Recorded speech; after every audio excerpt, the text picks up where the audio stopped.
Craziness. Hold on. Oh, it's on, okay. Like to call the April 8th, 2020 Plaquemines Parish Council meeting to order at 3:41. Machines are open for roll call. Okay.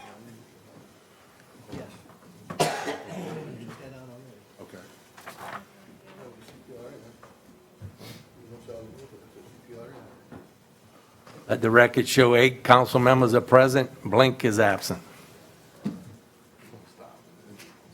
Can we go to, Number 3, yes, ma'am. proclamations. 3:1 is being deferred. 3:2, a proclamation declaring April 2021 as Fair Housing Month in the parish of Plaquemines. What is that deferred? I thought you were having it at the other, No. okay. 3:1, a proclamation declaring April 8th, 2021 as Kenneth Savastano Day in the parish of Plaquemines. I'll offer as for unanimous second. Second. Unanimous second. Ms. Marcotte? Yes, sir. A proclamation declaring we have to vote.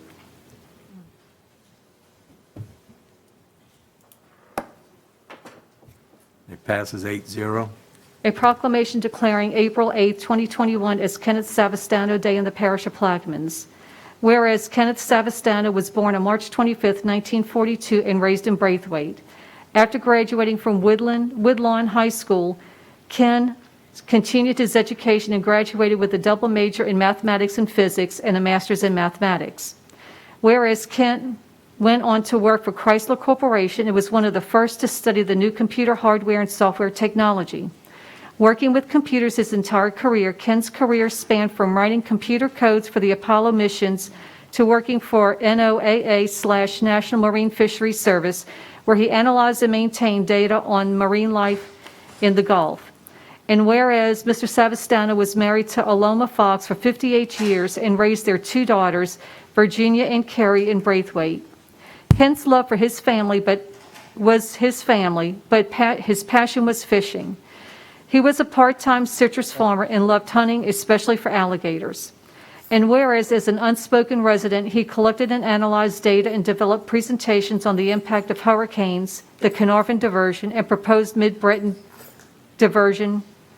And whereas Ken spent countless hours giving back to his community, especially helping those in need after hurricanes, and fought for resources and wetlands preservation. He left his family, friends, and community on February 18, 2021, when he transitioned to heaven. Now, therefore, be it proclaimed by the Plaquemines Parish Council, represented by its duly authorized chairman, Mark Konovich, and by concurrence of the parish president, Kirk M. Lapine, representing the Plaquemines Parish government, that it hereby declares April 8, 2021 as Kenneth Savastano Day in the parish of Plaquemines. Thank you, Mr. Bartholomew. Yes. Mr. Savastano was a very prolific researcher. And his mission was, all while he was on board and working for the people of Plaquemines, is with the fishery industry. And the diversion and the fresh water that was coming in was destroyed a way of life. It eroded a way of life on the East Bank, which for years and years took care of families. The money that was given to the parish through taxation, that supported the school and churches as well. And he was very distraught about that process of diversion, which destroyed a way of life.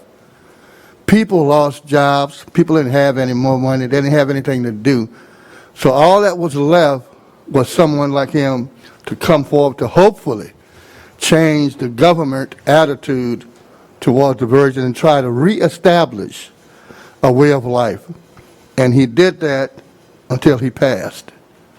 And I will be ever grateful to him and his family for that commitment to try to redevelop a way of life for the people, especially who lived and died in the seafood industry on the East Bank, which no longer exists because of freshwater diversion through what they call now Mardi Gras Pass. It destroyed it. And the state never saw fit to reestablish a way of life. BP Oil Company itself, through the devastation of the oil spill, never saw fit to help or develop a program to reestablish that community way of life. With that, I'd like to thank Ms. Salvestano and her family for letting her husband play such an integral part in trying to reestablish a way of life that was totally destroyed. That's all I have, Mr. Chairman.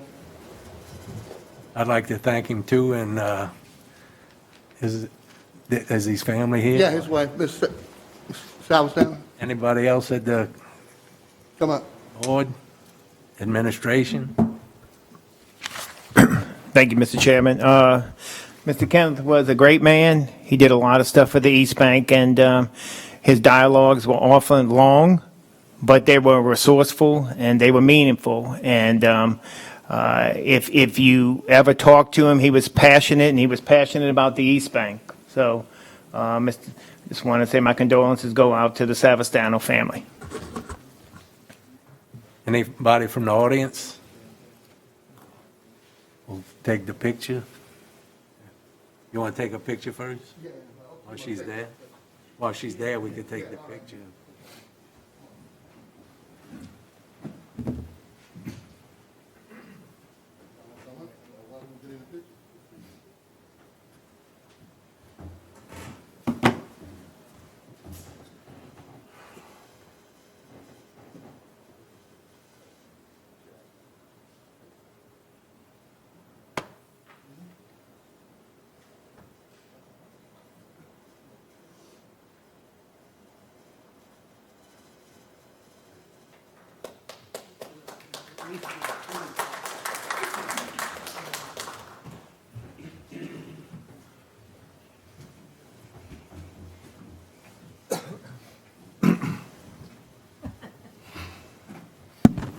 The only thing I would like to say on behalf of my family is thank you, and thank you, Mr. Bartholomew, for putting this in for Kenneth. I know he'd appreciate it. Thank you.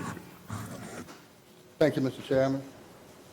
Number 2, a proclamation declaring April 2021 as Fair Housing Month in the parish of Plaquemines. I'll ask for unanimous second. Machines are open.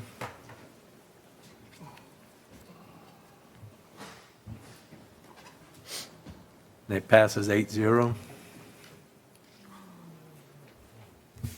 Okay, the next we're going to is 9C, and it is a fill in the blanks. An ordinance to amend the 2021 General Fund Operating Expenditure Budget, Civil Service Department, and otherwise to provide with respect thereto. I'll ask for a second. Second. Second by Mr. Bartholomew. And the fill in the blank is on line 9, where it'll read appropriating $24,500 from the general fund unreserved undesignated fund balance as follows. Is civil service here? Oh, yes. She's Yes, ma'am. in the back.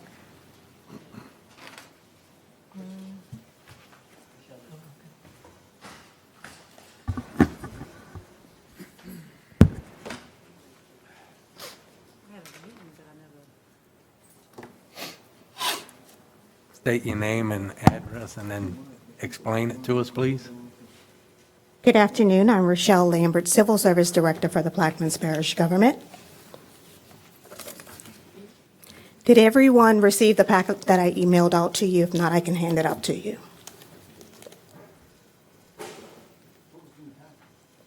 Yes? Can you hand it out?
In the packet, there's some spreadsheets and information that was gathered by Mr. Jim Battaglia. He's with the Archer Company, who's going to be conducting the study.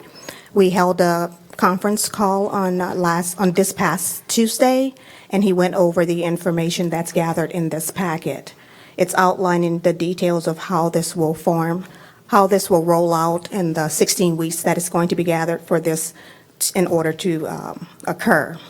The previous one was done back in 2008, so we are behind with the pay plan updates, and so this is something that the administration is coming to civil service to request. The commission is on board with this, and we ask that the council please review, consider, and if you have any questions, please let me know. I will do my best to answer those questions. Of course, I was not here when this previous survey was done back in 2008, but I am working with Mr. Jim Battaglia to be able to work and update this information as deemed necessary. I can answer questions as I know, but he is the one that's going to be the director over that 4C. Any questions from the board? Mr. Black? Yeah, thank you. I guess rather simple question. Can salaries be adjusted without the backing of a study such as the Archer study? If we do that, it takes a lot of legwork, and we would have to be able to gather the information and participate with those other parishes likewise that are in comparison with us. So what you're saying is that the Archer study would basically do all of that work for you, and then it would go before the Civil Service Board to be voted on, to be implemented, and then come to the council for final approval? Is that the process? Yes, Otherwise, you'd have to independently go through each position, and make a determination?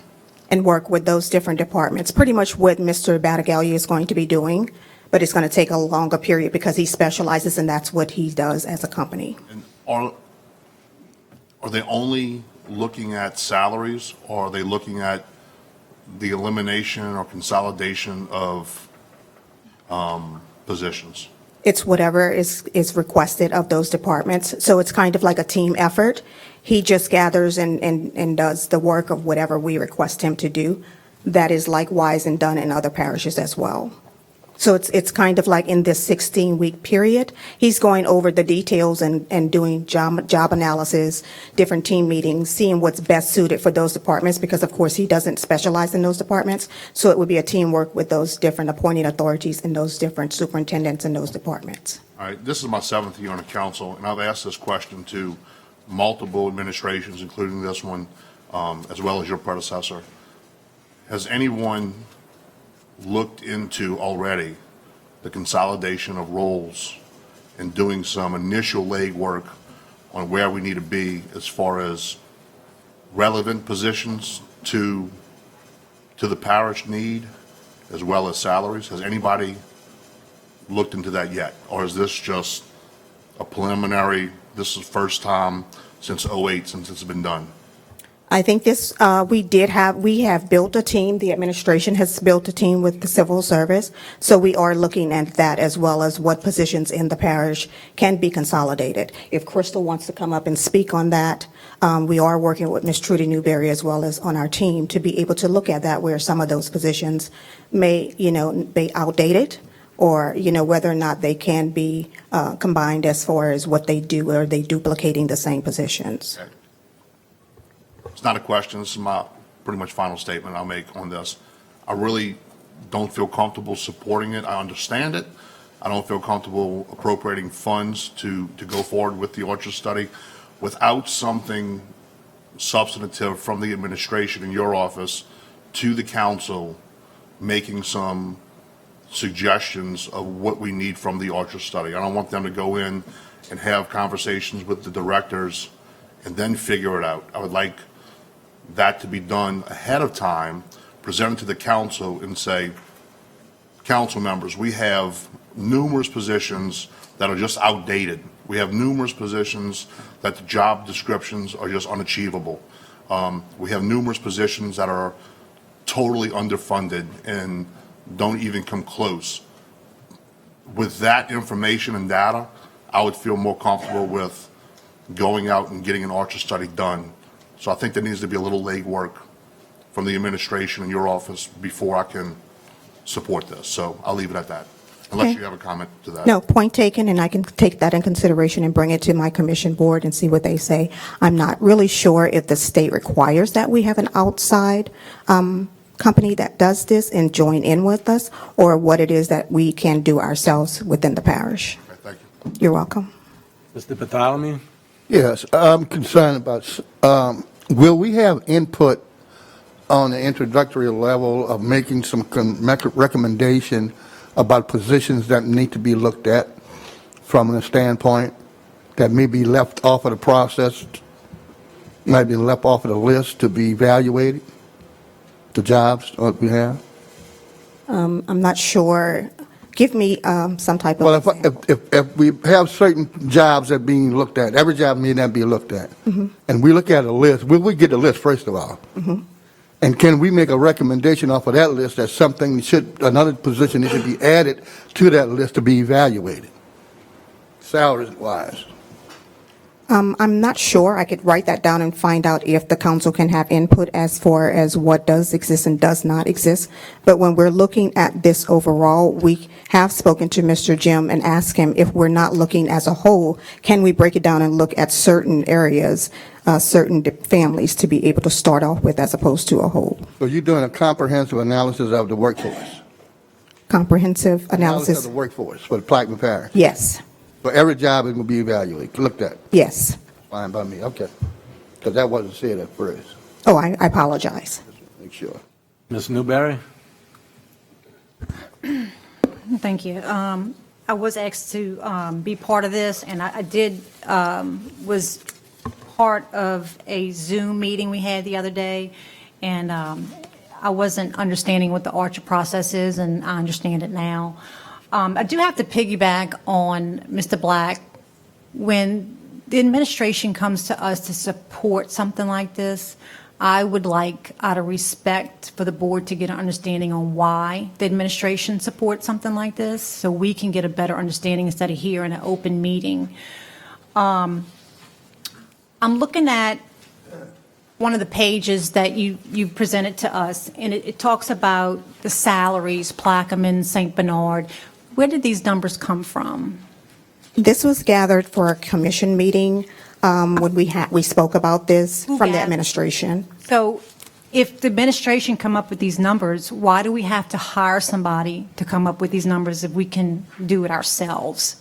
There's more that takes place than just comparing what the market analysis is gathering right now. We do communicate with the different parishes to be able to see what theirs are, but it's a timing of when they do theirs and when they update their pay plan. We can compare, but we have to also look at what our market in our parish compares to and where we come together to determine a percentage of, can we come up to the 100% like Mr. Jim said, or can we afford to go 75%? So there's more behind the scene data that is required to do Who would that. control that? The Civil Service Board or the us?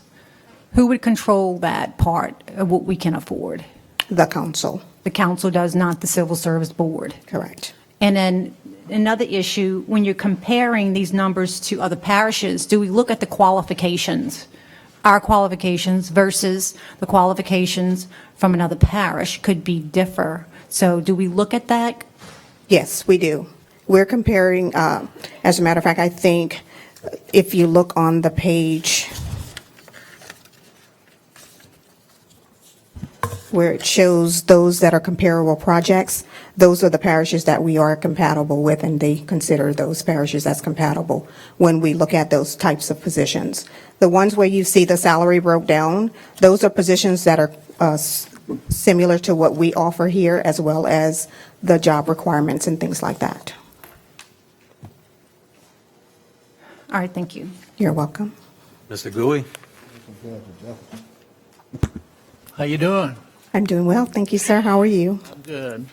Comparable projects, when you look at Jefferson Parish and Plaquemines Parish, I think we're talking apples and oranges with budgets and number of people and job responsibilities.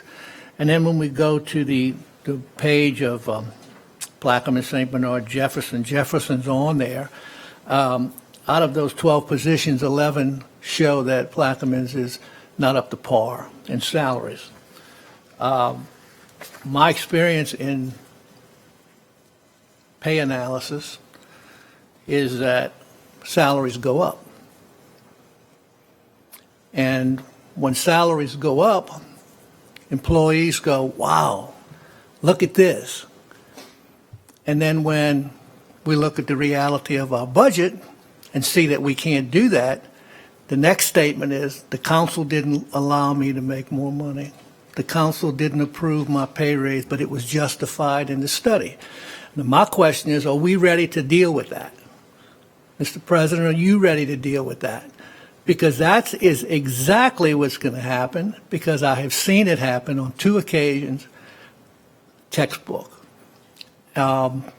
We need to think very, and in fact, both comments about maybe some introductory work may be warranted before we just jump in and create that chaos.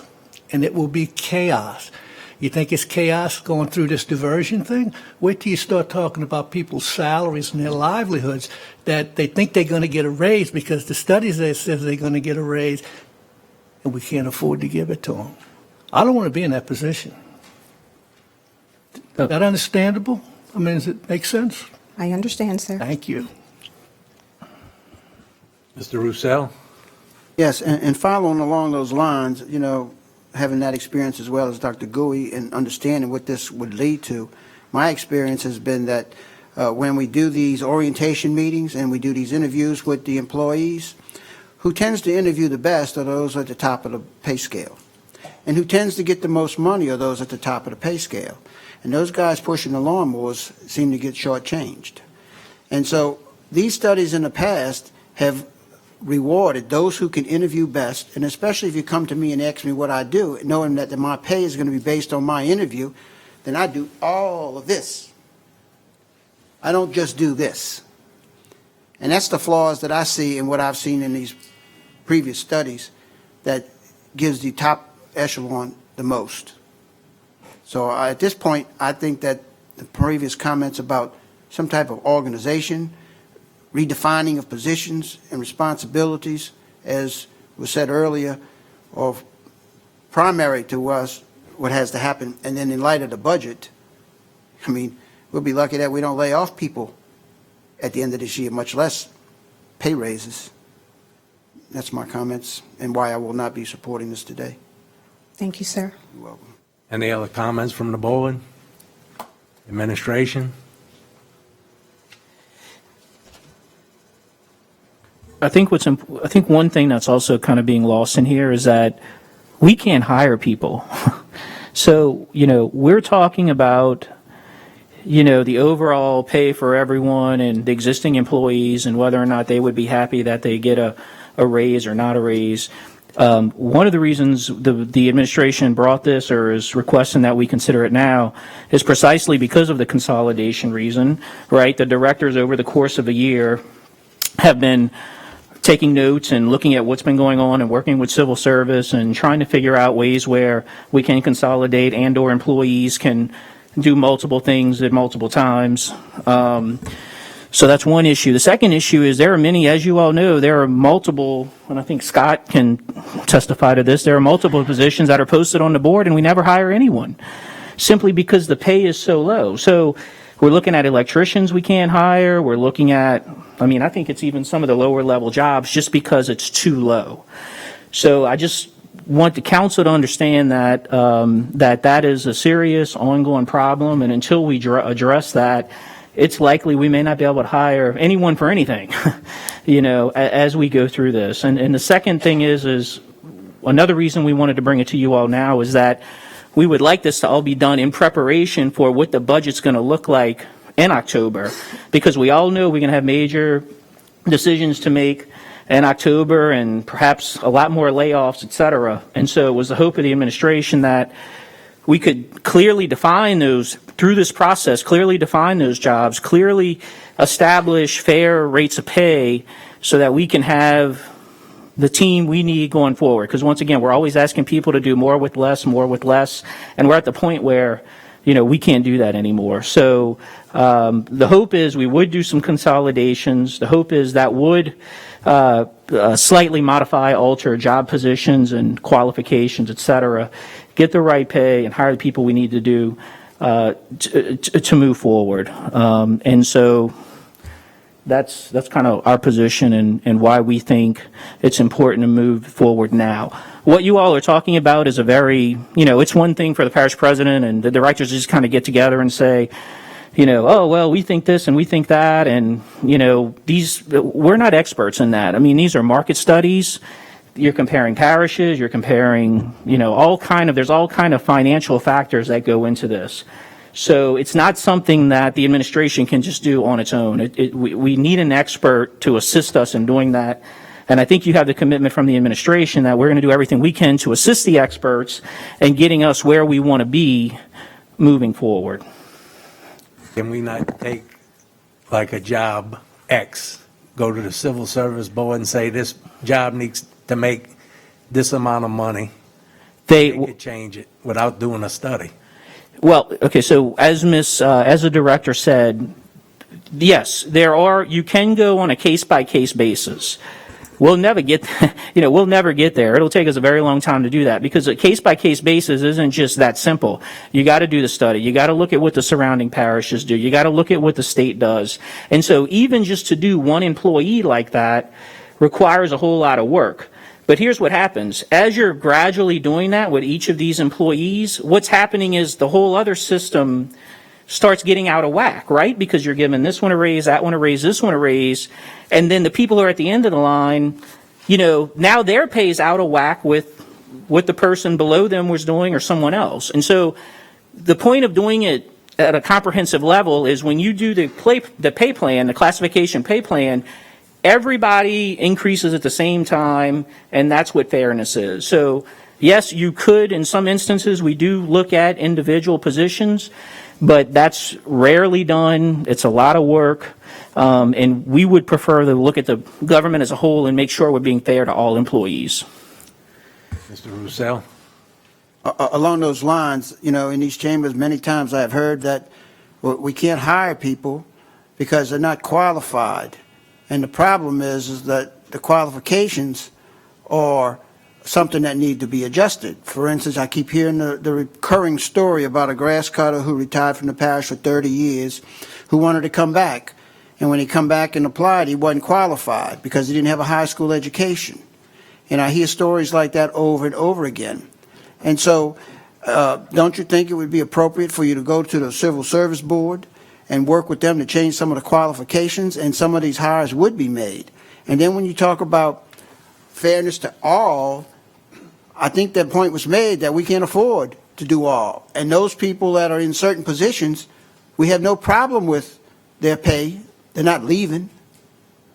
They're satisfied there. They're working. A lot of them were leaving. That's the problem. A lot of them were leaving. A lot of people have retired these last 2 years that is causing us to struggle. So it's and attrition isn't just with the departments. You're not going to let me finish. Okay, I'm sorry. I apologize. Go ahead. You can have it. No, go ahead. Go ahead. You finished? I'm finished. Dr. Gouy? And let me just say this. I agree with Mr. Roussel. We have been, and Ms. Rochelle will tell you, we have been going back and forth on this issue of qualifications, and we hope that we can get the board to see our way, and when we do the study and we address qualifications, that needs to be part of the process, right? Because your qualifications might actually affect how you're paid. And so that is something that we would like to address moving forward as well. So the administration also agrees with you, Mr. Roussel, on that point. I'm up. Dr. Gouy? It would be very burdensome to try to pick and choose without having a comprehensive study. I understand that. Has any consideration been given to looking at not so much salaries, but an initial phase would be the job structures? And if we could agree on the job structures, like you said, consolidating positions, reorganizing, and not hurting employees, not giving them any false hope, but just if we could look at the structure of our government and see if there's improvements that can be made there with consolidation. And then, if we're satisfied with that, maybe looking at the salary structure. Has that, any thought been given to that? I mean, we're jumping right in and with the salary structure as part of the process. Well, just based on my experience, and I don't want to speak for the directors, they can speak for themselves and say, like, most of the job positions are legitimate positions. We have a pump operator, right? We have a fireman. We have a permit tech. That's not the question. The question isn't, are those jobs warranted and needed? The question is, every now and then we might need the fireman to cut grass. Every now and then we might need the pump operator to cut grass. And so it's not that we're going in and recreating a bunch of new positions. What we're simply doing is perhaps adding some additional duties to some positions. And so we're not trying to recreate the wheel here. We're just trying to add some additional duties to some positions so we get more bang for our buck and we don't run into this problem, well, that's below my pay grade, above my pay grade, et cetera. So that's my response. I appreciate that, but you're adding, you can still do that without getting, as a test to see what would work for us, and do that now and see if we consolidate this. Now, I like this structure, then we can start talking about, can we afford it? So I think we can. I just think that you all should be aware that that the next year's budget at that point will have already been adopted. And so since we're looking at significant cuts next year, I think the administration was trying to, solve this problem now. But if that's not to be done, and the council's prerogative is we just move forward on duties and qualifications, so be it. But when we get to the fall, I think it's going to be too late. And then we're going to be adopting a budget on old positions because we won't, in other words, the budget will have been adopted Or we'll be faced with a budget that is going to have a built-in salary increase. I'd rather have to deal with the former right now because we're going to be short. So in other words, what you're saying, who's ever, perhaps, I'm not saying there'll be money in the budget, but to the extent you would do a % increase and just say, we're going to roll with that right now, and then next year we'll look at doing an across-the-board pay plan.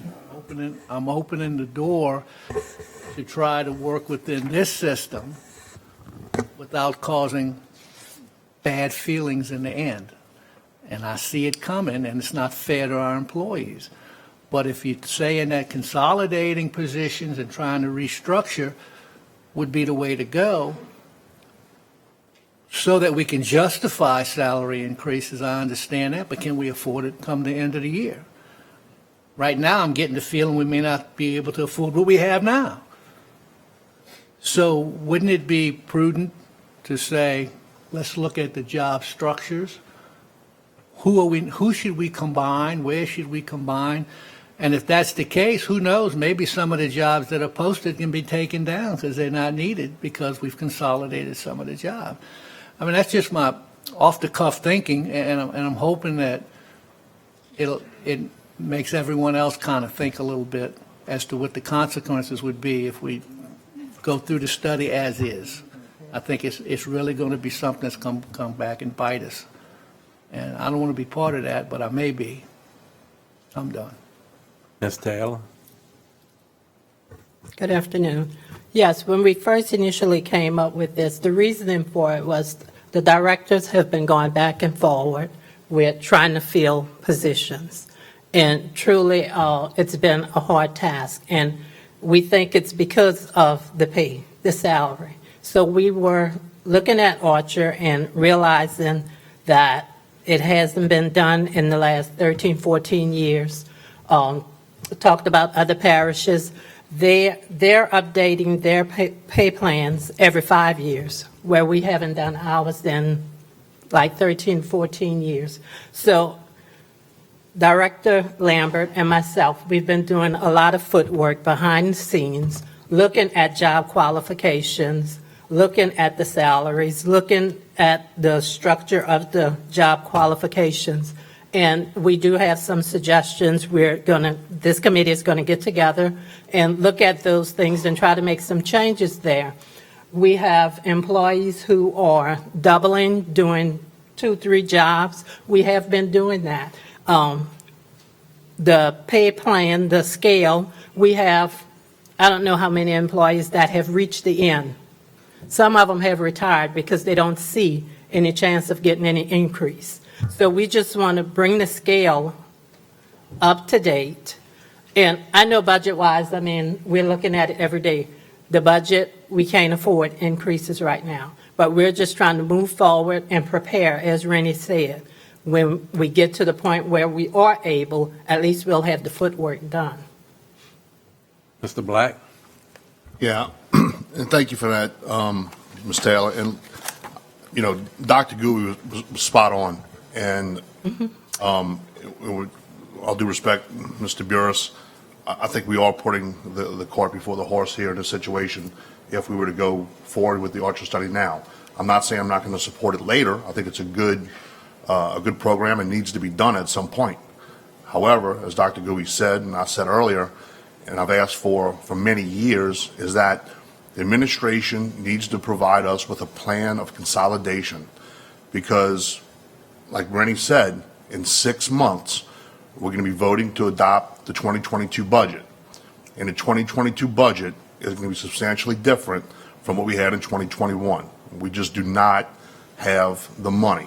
And now is the best time, it's actually the only time that you guys have as an administration, and look, work with some of these council members. I mean, you have a former parish president, you have a former commission council member, Mr. Bartholomew has been on the board for quite some time. Mr. LaFrance has been on the school board. I mean, so you have some experience to help with looking at the positions. And I have the utmost faith in the directors that you guys know your departments and you know what positions you need to run those departments.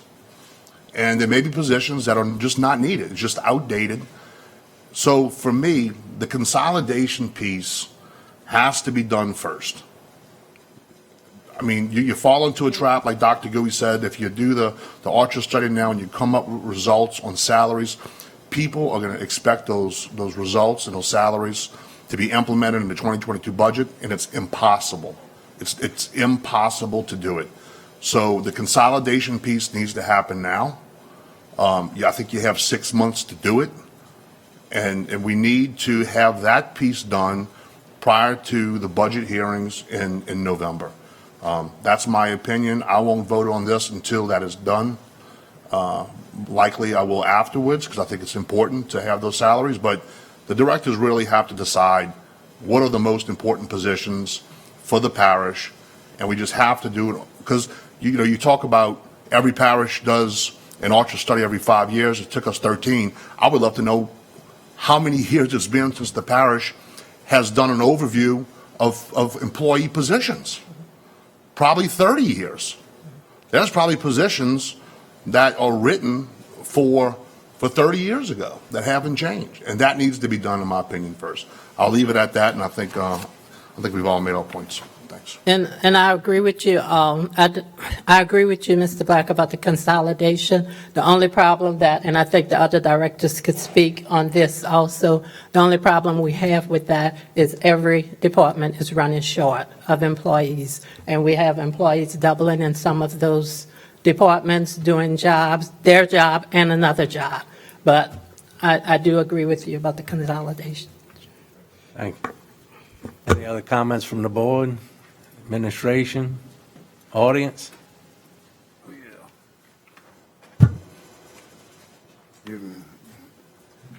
Oh, 2008, I was here when that Orchard boy came up with that deal.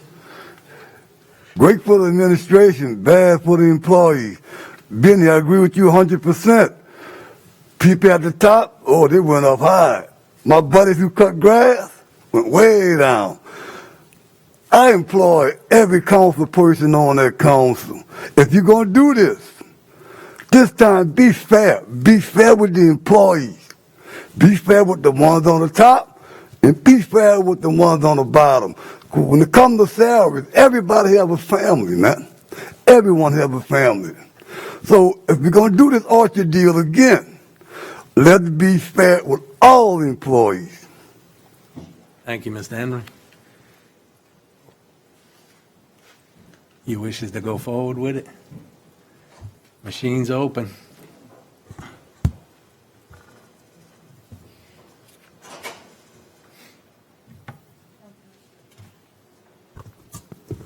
It fails 5-3. Thank you, everyone.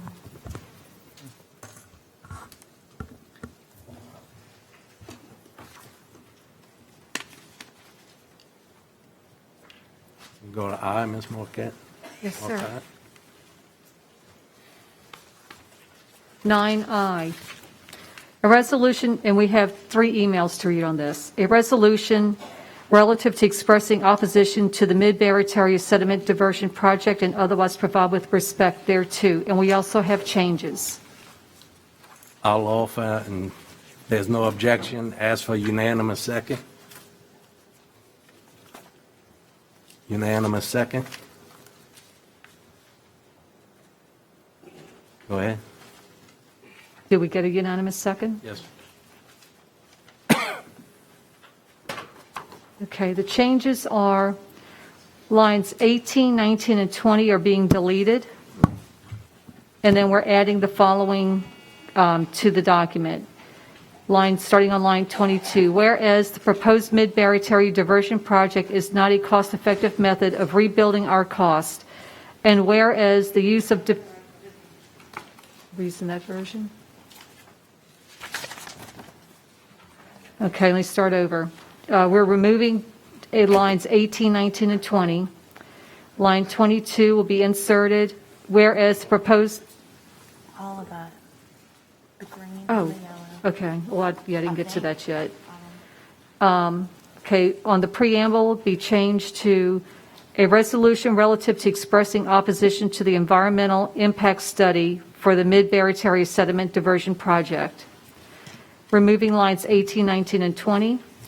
Inserting the following. Whereas the proposed Mid-Barataria Diversion project is not a cost-effective method of rebuilding our coast, and whereas the use of diversion canals is not a proven and efficient means of rebuilding our coast, and whereas the dredging of the Mississippi River and pumping the dredged material was not considered as an option which may be a more cost-effective and efficient method of rebuilding our coast. Inserting lines 40 through 45 as follows. Whereas the EIS has been, let me get my glasses on, has been prepared to analyze the potential impacts of the proposed project and a range of reasonable alternatives, including no action on the natural and human environment. And whereas of the 7 alternatives carried forward for evaluation in the EIS, 6 of those alternatives were for sediment diversion and 1 for no action. Inserting on line 53, draft environmental impact study for the Mid-Barataria Sediment Diversion Project, Plaquemines Parish, Louisiana, and dated March 2021. And be it further resolved that by the Plaquemines Parish Council that it urges all stakeholders, residents, and interested citizens to attend hearings on the matter and to express their thoughts and comments during the proposed comment periods. Be it further resolved that through the office of the Parish President, Kirk Lapine, that all information as to the dates, times, and locations of any and all proposed hearings and any and all information relative to providing comments by the public to CIPRA be posted in all customary locations for posting of public information, including emails and messaging, and in the Plaquemines Gazette. And that is it for the changes. You'd like to read the emails? Yes, sir.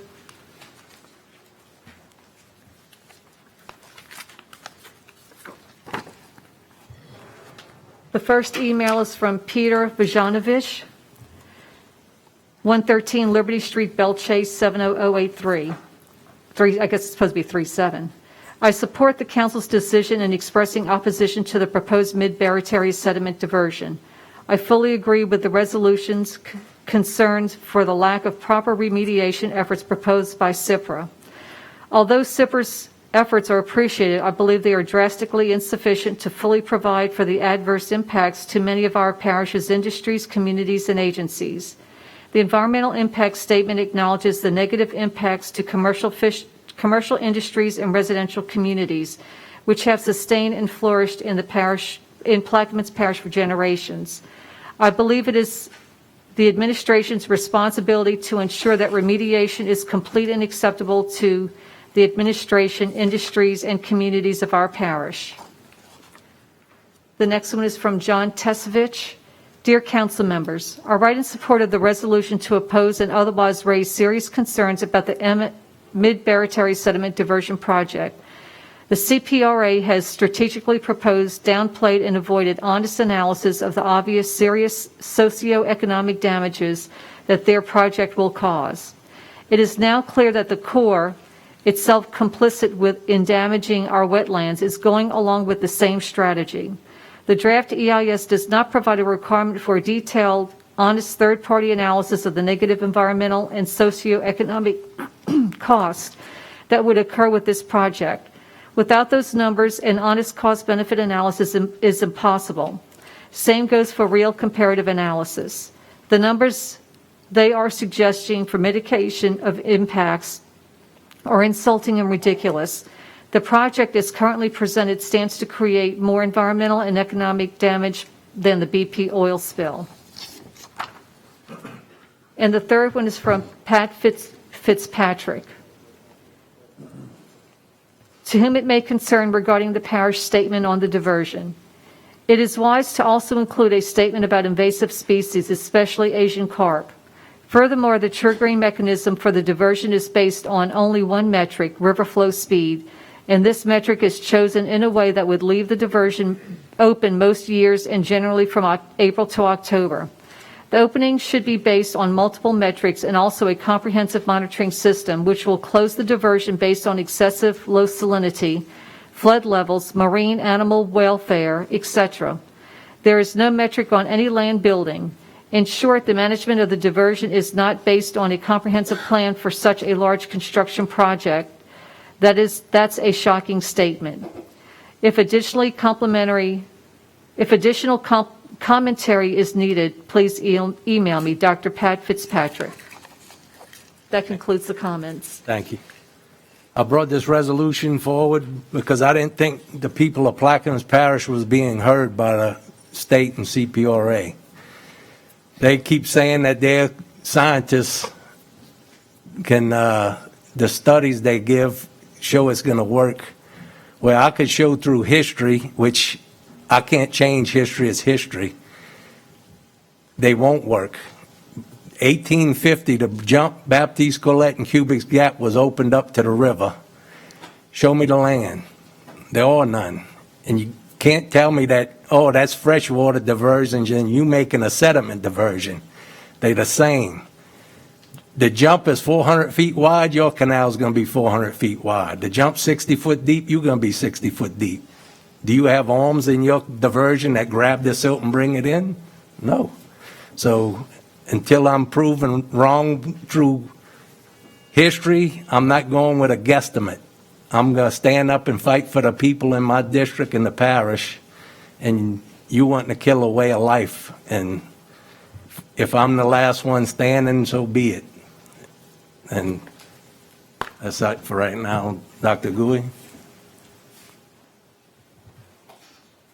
When reading through the EIS, and I did not read every page, I would still be reading because it's this thick, but there was an excellent executive summary that directed me to certain portions of the EIS to help explain some of the comments that were made in the executive summary.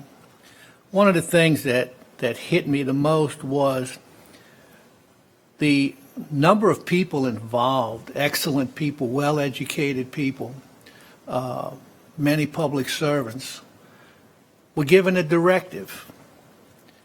And if, as an employee, I'm given a directive, I'm going to do my best job to fulfill that directive. It appears that the directive that was given was figure out how to make a sediment diversion. And an excellent job was done, a very fair assessment by the Corps of Engineers and the EIS as to what those impacts would be.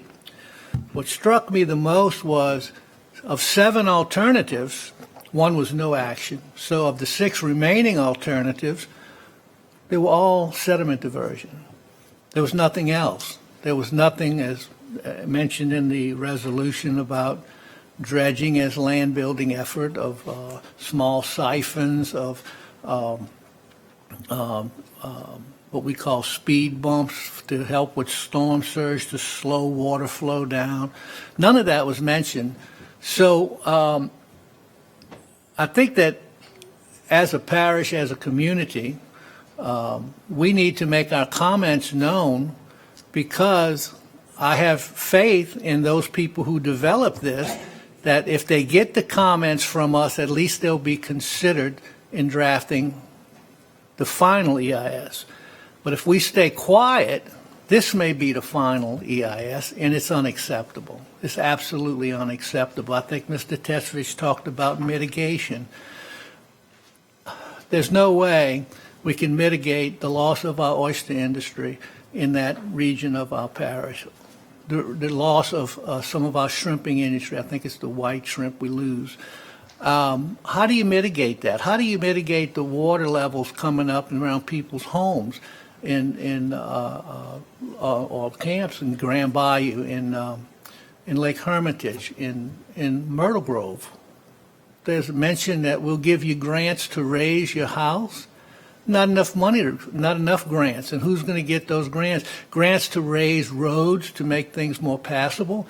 Those things just don't seem real to me. They just don't sound like, I mean, it sounds good on paper, but is that really going to happen? So in the comments that we make, we need to address those things. And if this passes, the President's office will take it upon itself to make the public known by every means possible that we have a 90-day comment period. This is where you can find the draft EIS. It'll be posted at the customary locations throughout the parish, so we'll all have the ability, if we choose to do so, to comment. And we need to comment, because I doubt that our voice will be heard, but maybe our comments will be heard and something will come back a little bit better. Not to say that this is going to change, that our no vote, if we do oppose this today, is going to have an impact of saying that there will be no diversion at all, but we may be able to make some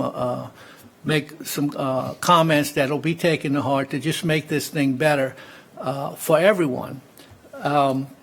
So, Mr. President, I know that you have a lot on your plate, but I think that this is very important that we inform everyone that it's time to speak up. It's time to speak up. We don't need 25 comments. We need 2,500 comments. We need people not only in our parish, but people in other parishes who are going to be affected. And let's try to make something good out of this. I yield the floor. Mr. LaFrance? Yes. I'm totally against the freshwater diversion that is planned. The people is not against freshwater diversion. They are against the way this one is planned. It would raise the water level up to 3 to 4 feet, especially the people who live in Myrtle Grove, Lake Hermitage, Grand Bayou, Happy Jack. It will topple the new blacktop road that we just built over there for Lake Hermitage. The levee across from Alliance Refinery, a very delicate, weak levee. If you lose that levee, coastal water will be right up against the new levee that's going to be constructed across from Alliance Refinery. It will cause algae bloom, red tide, dead zones. It would also cause water lilies to grow in our canals and our waterways. It would also kill some of our fish, oyster, shrimp, crab, dolphins, even sea turtles. It will change our heritage, our culture, our way of living.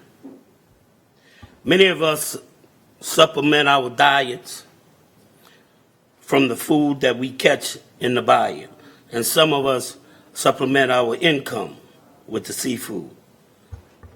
It will put our recreational, our charter, and commercial fishermen out of business. Also, don't forget, I argued about this last year, that P-trap that they designed for our drainage, for the water to go underneath that freshwater diversion. That is not going to work. I'm sorry. They can't make me see that. But anyway, we've been meeting with CPRA for a long time. They hear us, but they're not listening.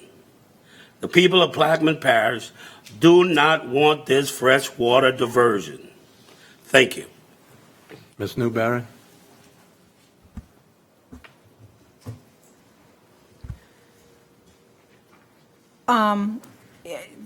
You know, the previous board members that spoke kind of hit it on the nail. I'm all about developing land. So when I came into this position, I'm all about the diversion.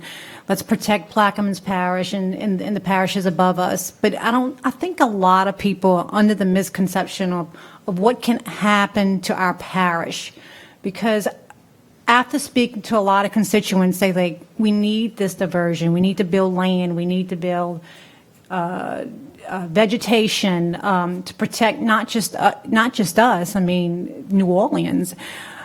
But I think they're under the misconception of what really can happen with this diversion. I'm not sure what CPRA has to say today. I think they need to get the public to understand their version, but also the fishing industry has been talking about this from the very beginning, and I think the public really needs to listen to them and how it affects the seafood industry. The seafood industry is the livelihood of Plaquemines Parish, and it's not just Plaquemines, it's Jefferson, it's Orleans. So when you lose that seafood industry in Plaquemines Parish, you also lose that industry in New Orleans. You know, you're not just closing the doors here, you're closing the doors, the seafood businesses that they have in Orleans Parish and Jefferson Parish. And I think that's what you need to look at also. So I think the public needs to really get a better understanding on how this affects our communities, whether you're a fisherman or a charter fisherman, a seafood, whatever, or live beyond the levee, out of the levee districts. This is an impact on all of Plaquemines Parish. I think we need to find another way of doing this. A lot of, I know the fishing community, the oysters, the guys who fish oysters and shrimp. I just hope the state listens to them and find another alternative. I don't know if this is the right thing to do. I mean, I'm like Dr. Gooey, that was a lot to read. Who's going to control the salinity? Who's going to control how much water comes into Plaquemines Parish? Are we doing this to relieve the city of New Orleans? Are we going to lose our industry? Are we going to lose our communities over a sediment that we can use another alternative to solve these problems?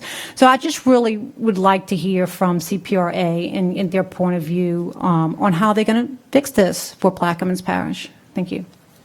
Mr. Bartholomew? Yes. The statement I have is, observe Mardi Gras Pass, what happened. Mardi Gras Pass is a state that took place on the East Bank that opened up into a diversion, water flowing. And all it does is steady eating up the land between the Mississippi River and the bayou. This displacing soil by erosion. Then it goes on for a period of time, it may build some vegetation. And then soon you have the intrusion of salt water, the vegetation dies. And it's the freshwater vegetation is not deep-rooted. Saltwater vegetation is deep-rooted. So the deeper the root, the more it can contain. Now, it destroyed a way of life, just as I stated before. The industry was wiped out The oyster industry, shrimp industry was wiped out. St. Bernard is complaining about Mardi Gras Pass. It has a direct impact on their seafood industry. And they're in conjunction that it needs to be closed. But it never was. So that doesn't exist anymore. So how you can say that freshwater diversion will work when proven by Mardi Gras Pass it does not? But people gotta live. You don't want the people to survive, so the hell with it. We ain't gonna reacclimate nothing. We're gonna just let it be. Let it flow. Any, So, Mr. Chairman, thank you for my time. any other comments from the board? Yes. Mr. LaFrance? You know, our estuary is very delicate. It was put together by Mother Nature, a certain amount of salt water, a certain amount of fresh water. It's very delicate. You can go all around the world, you'll never find what we have here in Plaquemines Parish. That's what makes Plaquemines Parish. Whatever we grow down here, it's the best.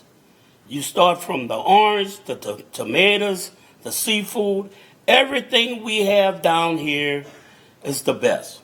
I guess maybe God did it that way, that if we're going to be vulnerable to hurricanes, well, I got to give them a little something. So let's give them some of the best natural resources. But it's just like our marsh is sick right now. It's sick for many reasons, but it's very delicate. So it's like taking a person with cancer. Some of them take chemo, but a doctor don't take chemo and shove it all through your body. Everything has to have a balance. Everything in nature has to have a balance. And when you throw it out of balance, it doesn't work. Thank you. I'll just make a quote that my daddy keeps telling me. God laid his hands on Plaquemines Parish, and it's unlike anywhere else in the world. Nowhere else you could go catch all the seafood, the wildlife, all gas, sulfur, nowhere. And, you know, all the meetings that CPRA had, they said, oh, we're going to retrain. Well, you're going to train them to move? Because we won't have nothing to train them in. But administration? Thank you, Mr. Chairman. And first of all, I want to thank each councilman who made a passionate and just supportive comments. It was, from the heart. And Dr. Gouy, I was going to announce it in my presidential address about where these, but I'm going to announce it now, and I'll announce it again in the presidential address, so we'll have it twice. And we're going to do all our means possible of getting it out there, getting on our website, getting on the reader board by the highway, as many as we can. But starting Monday, April 12th at 6:30 at the middle school gym. That's the Myrtle Grove Homeowners Association. That's the first meeting. Second meeting will be at the Wood Park Community Meeting, and that's Wednesday, April 14th at 6 p.m. at Port Sulphur YMCA.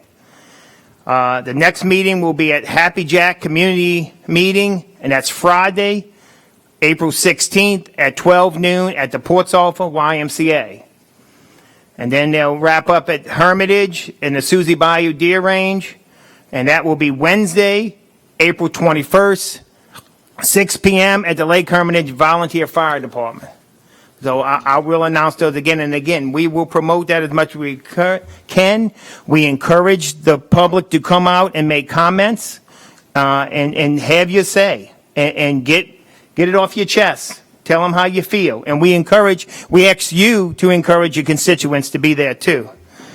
So when it comes to negative impacts to our community, such as the declining fisheries and increased flooding, the EIS continues to just assert itself, well, even without the diversion, this is going to happen eventually anyway because of sea levels, erosion, stronger hurricanes, etc. And somehow that makes it pleasing to us down here? Well, it doesn't. But because of this project, that eventuality is now. And this man-made project will be drastically increasing those impacts now. Therefore, Plaquemines Parish demands to know the specifics that will be done and how much funding set aside now to fully address. Generalities are not acceptable. We are asking for specifics. For instance, in the Appendix R Mitigation Steward Plan, as it relates to an increased coastal flooding to Myrtle Grove, Wood Park, Suzie Bayou Deer Range, Hermitage, Grand Bayou, and Happy Jack due to the diversions operations. CPRA is evaluating these areas that could be exposed to project-related inundation and research and regulatory policy issues that pertain to the polder lands and tide lands in this project area. A comprehensive inventory of potential affected properties of land services, quote, planning is progressively under an assumption that the CPRA would mitigate for inundation caused by the project to properties. This is on page 24 of that index. They stated mitigation measures include elevation of homes, other structures, full and preferred partial property rights acquisitions, infrastructures, road, utilities, raising, floodproofing, etc. Without knowing who might qualify, what type of mitigation is offered, when and where, and how it will be performed, with cost determined, secure, and set aside, with fund contingency to satisfactorily perform, Plaquemines Parish cannot support this EIS in its current form. And just as with the flooding, we demand the same answers be provided for our commercial fishing, navigation, and other concerns. Our communities must provide specifics with sufficient time for our review and input heard prior to the final EIS, ultimately any permits granted. Until then, we cannot fully support this initiative. We look forward to those discussions. Thank you, Mr. Chairman. Thank you, Mr. President.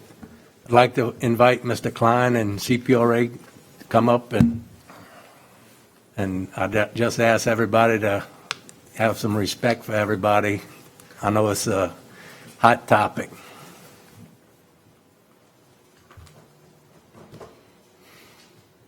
Thank you, Mr. Chairman, for having me here today. Mr. Chairman, if it's okay with you, before I begin my comments, I would just like to offer my condolences to the Savastano family as well. We actually recognized the work Mr. Savastano at the February CPRA board meeting, and as many of you have said here today, he was very committed to the East Bank of Plaquemines Parish. He spent most of his life working on the overall restoration and sustainability of coastal Louisiana, and I would like to express my condolences to his family and the members of this community that are mourning his loss.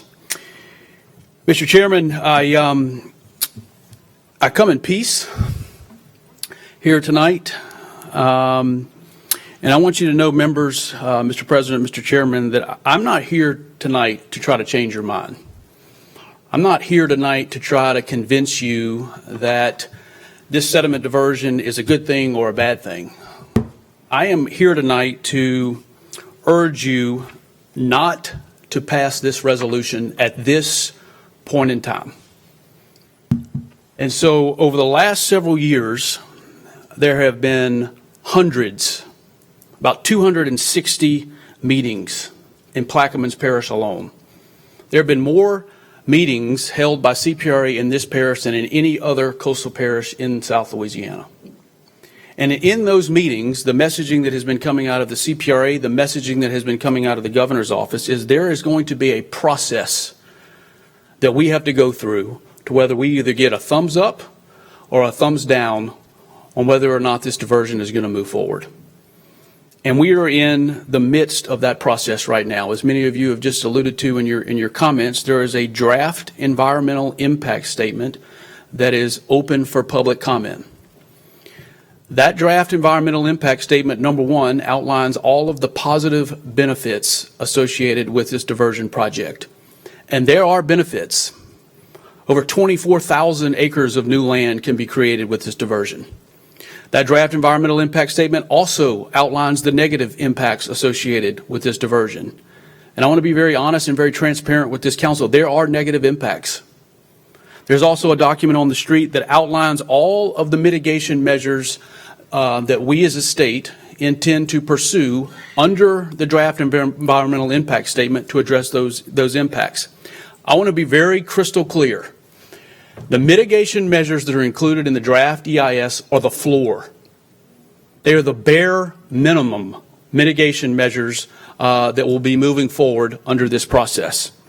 I'm not sure which one of you actually raised the issue, but there are $305 million. This is real money that we're getting from the BP oil spill that is in the bank account, not really in a bank account, but in the fund that funds all of the restoration initiatives coming through the BP oil spill. $305 million set aside to address mitigation measures and contingency issues associated with this project. This is the moment in time, members, where we need productive participation. Look at the EIS. The mitigation measures that are included, particularly for the brown shrimp and the oyster industries. Every single mitigation measure that is included in that draft EIS came from the oyster industry and from the shrimp industry. Byron Oncolade, Don Coulon, John Tesovich served on subcommittees that were stood up by the governor saying, if we have to move forward with this diversion, what are the concepts that you want to see from the state of Louisiana? Those are included in the draft EIS. I understand the parish president's comments about the lack of specificity in home elevations, in road elevations. Dr. Gouy, you mentioned the fact that is this just a pie in the sky concept, or is this real money? This is real money that we will be required to expend on these initiatives. So there have been extensive meetings in these communities to talk about the water level impacts. There is increased water levels in some of these communities, and we are absolutely committed to raising roads, elevating homes, doing every single thing we can to mitigate the negative impacts associated with this project. There's also been comments on the record about whether or not this project speeds up some of those negative impacts. If you look at some of the environmental scenarios over the next 50 years, sea level rise, subsidence, it does. It speeds up those impacts. But a future without this project is much scarier than a future with. So there have been comments on the record about, well, has CPRA done an analysis on dredging? Yes, extensive analyses on dredging. The problem with dredging alone is this. If you dredge alone, only thing we do over the next 50 years is dredge. Those projects have a 20-year lifespan. So ask yourself this, is that the best we can do as a state? Is to look at our kids and say, you got 20 years, enjoy the Barataria Basin while you can. Because if we don't do this, it's going to continue to collapse. Sea level levels are going to continue to rise, subsidence is going to continue to happen.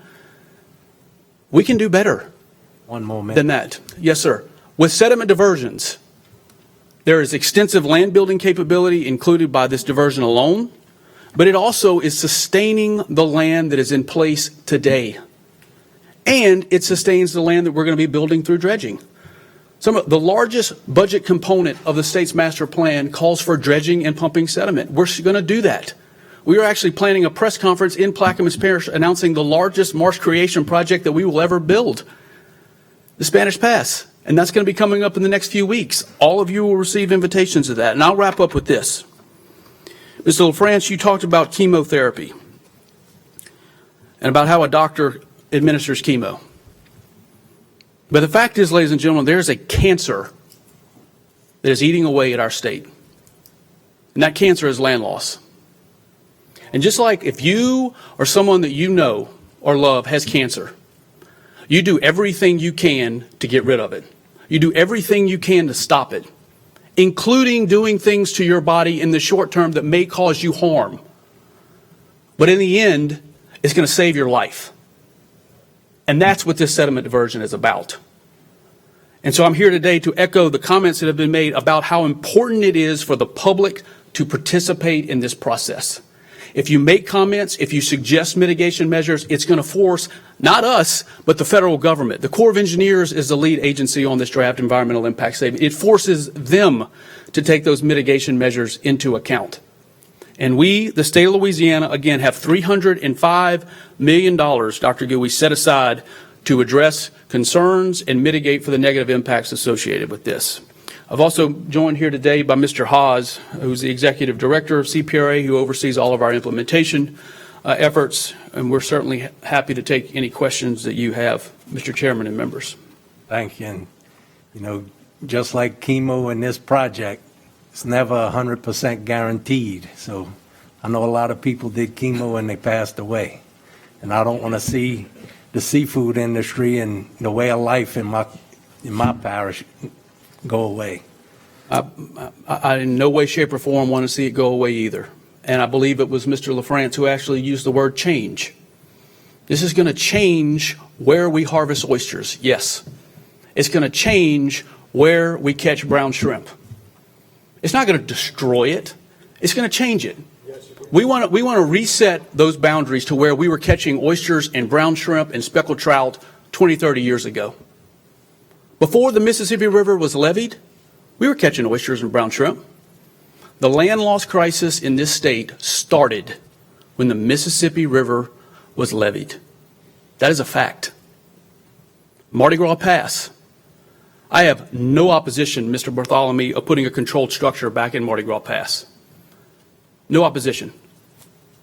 But the oyster industry in that area was in decline. Look at the statistics that come out of the Department of Wildlife and Fisheries. The oyster industry production, the harvesting in that area was in decline prior to Mardi Gras Pass. So pointing to that single project is the reason for the overall decline in the oyster industry is not accurate. Look at other areas across our coast, members. The only areas that are growing land, that are accreting land, that has land sustained are the areas that are connected to the Mississippi River. The Wax Lake Outlet, the West Bay Diversion, Mardi Gras Pass. Do a flyover of Mardi Gras Pass. There may be impacts to the oyster industry, but it is growing and sustaining land at an exponential rate. I'm here to debate that, but Mr. Roussel. Key in again? You're on. Mr. Klein?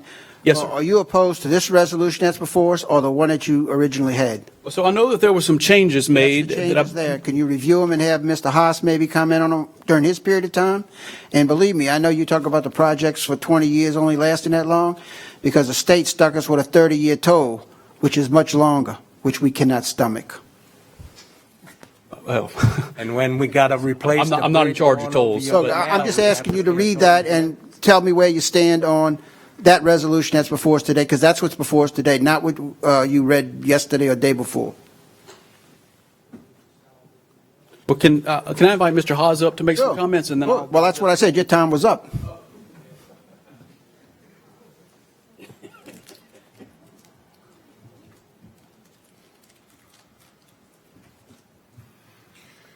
Well, thank you, Mr. Chair and members of the council. It's good to be here with you this afternoon.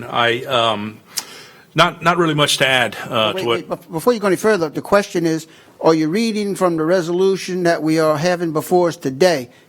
That's the time that we want you to address. The resolution that was given to him with changes. Yeah, I think you need to go back and get the resolution. Review the resolution? Yeah, that would be a good starting point to talk about what's on the table and not what was on the table. You want me to read it here? No, I don't want you to read it. I want you to comment. Do you oppose that resolution that's before this body? Well, I've not seen it. So I know. That's why I'm asking you to read it and then let me know what you think. Yes, sir. I can do that. Mr. Chairman? Yes. The rules allow for the council to vote to allow a speaker to come back to the mic and continue his comments.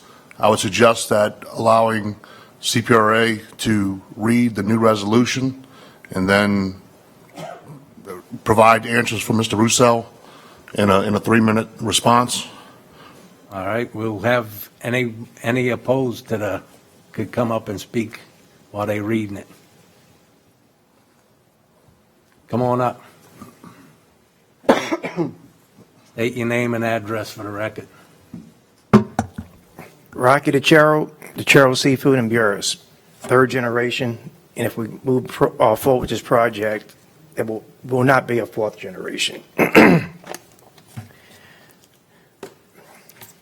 Good afternoon, Council, and thank you, Habbo and Mr. Lapine.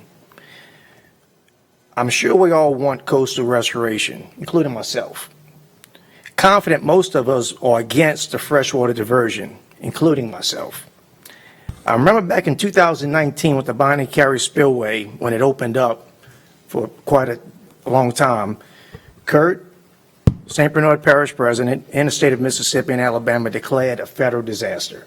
We're all in agreement to that. What this project would do on the west side of the river, Barataria, would be like steroids. Muscle builder on steroids compared to a little skinny guy compared to 2019. Brown shrimp will go away pretty much forever. I gave all of y'all a paper to Habbo to look at the life of a brown shrimp in the Barataria Basin. Can you hand it out, Habbo?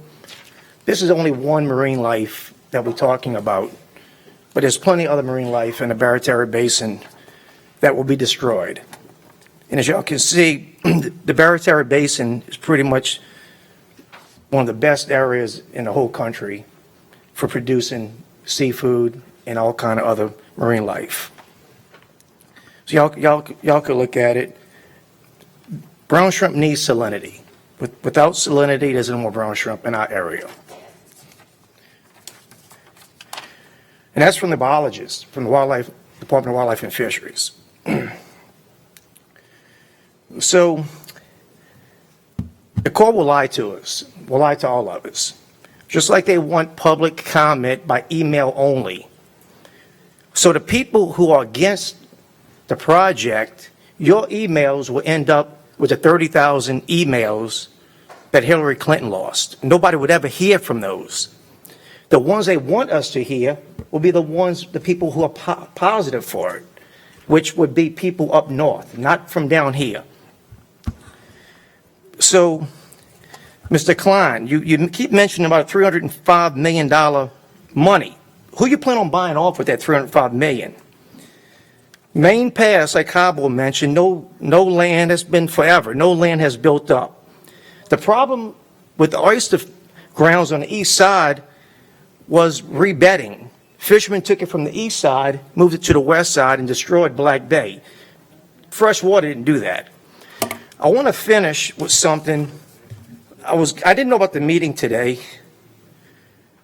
And what people forget to understand is something I'm going to say, and I don't want nobody to be offended. There's nothing, I'm not going to curse, but I wasn't going to come here today, but I didn't know about it today. This is what is one of my emails I was going to send today. This is Rocky the Chero Seafood and Burris. Coastal restoration is very important for the state, but this freshwater diversion is 100% wrong in all ways. But people are also not seeing that it's racist too. Racist. Nobody likes the word racist. Mr. Klein, are you racist? No, sir. Okay. So, Mr. Obama and Michelle didn't think Dr. Seuss was racist, but now he is. So a lot of our fishermen are black. Plenty are Asian. If this project happens, that's racist. Putting these people out of work forever. Ruining a way of life forever. What's going to happen when you get all these Asian fishermen and black fishermen and people like myself all on LA 23, right where the project's going to happen, and we get national media calling Mr. Klein racist because you are destroying a way of life? What's going to happen? You want to be called a racist? I believe nobody on this council is racist, and I'm happy to hear all of y'all today are in favor against it. So let me finish. If the government wants to move forward, they should do so by a real buyout of the fishermen. A real buyout. Like the kind of money the oyster fishermen receives from BP. A real buyout to where you can move on with a new way of life. That's the only way we can sit down and take this. But I don't want a buyout. I want a fourth and fifth generation for my kids. So Mr. Klein, when you go home tonight, are you a racist? That's my question. Thank you. Thank you.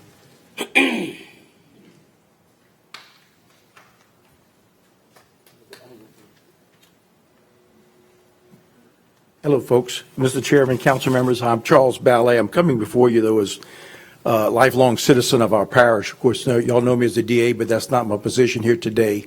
My address is 1 Park Riverwoods Drive, right over here off of Main Street. A couple things. As a lifelong resident, I'd have to say I really have the privilege, I believe, of fishing or hunting in probably almost, I know every corner of the parish and probably almost every bay and bayou of the parish over my years. I actually did some commercial trawling back in the years to put myself through LSU. I did that out of Port Sulphur. I also have the privilege of working at the Sea Grant program at LSU back when my days of college. And my role there was to do a comparative study of what other states were doing for their coastal erosion efforts. And primarily it was the East Coast, Maryland, Virginia, and the Carolinas were doing some things, and we did papers on all of that. So you learn a lot from that. Back then when it was mentioned to a lot of other folks down here most everybody, our marshes are healthy, don't worry about it, like this, everything's good. Well, we know the state we're in today. We know today we probably have, 25% or maybe a third or so of Plaquemines Parish is gone. I come before here to support the resolution for the reason that what we've lost is our marshland, is our estuaries, our wetlands, primarily. That's what we need to rebuild. That's what it's about. Not just one industry or one thing. Plaquemines Parish led sulfur production years ago, Freeport sulfur, Grandy Kai, Gordon Island, Main Pass 299, all those places. Where are they today? They're gone. We still have Plaquemines Parish. We don't have any sulfur like this. But what we're losing right now is Plaquemines Parish with our marshlands. If we don't do something and rebuild it, I gave language to Chairman Habo Konovich and to others that what we need to address, or we need to have, Mr. Klein, really on this, I would suggest, we need a cost-benefit analysis. What is the best way to build our marshland back? What is the most effective way to do it? We're under the time gun to do it right now.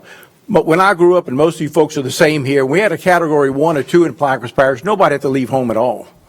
Nowadays, like this, a 1 or 2, you leave. Years ago, it was a 3 or 4, you were thinking about going. Back in the days in Port Sulphur, then that's how it was. Nowadays, you leave no matter what like this. And that's where it is because of the loss of our marshland. I know today it's been projected that they would build like this with the diversion like project there. It's a long-term effort, which is fine in many ways. If this was 75 years ago, it'd be fine. But it's not 75 years ago. We under a very tight, timeline that we have to react. So I think we need the settlement pumping that we need. The Corps just recently got $245 million to dredge the river from Baton Rouge down to the mouth like this to 50-foot draft for the big vessels to come in.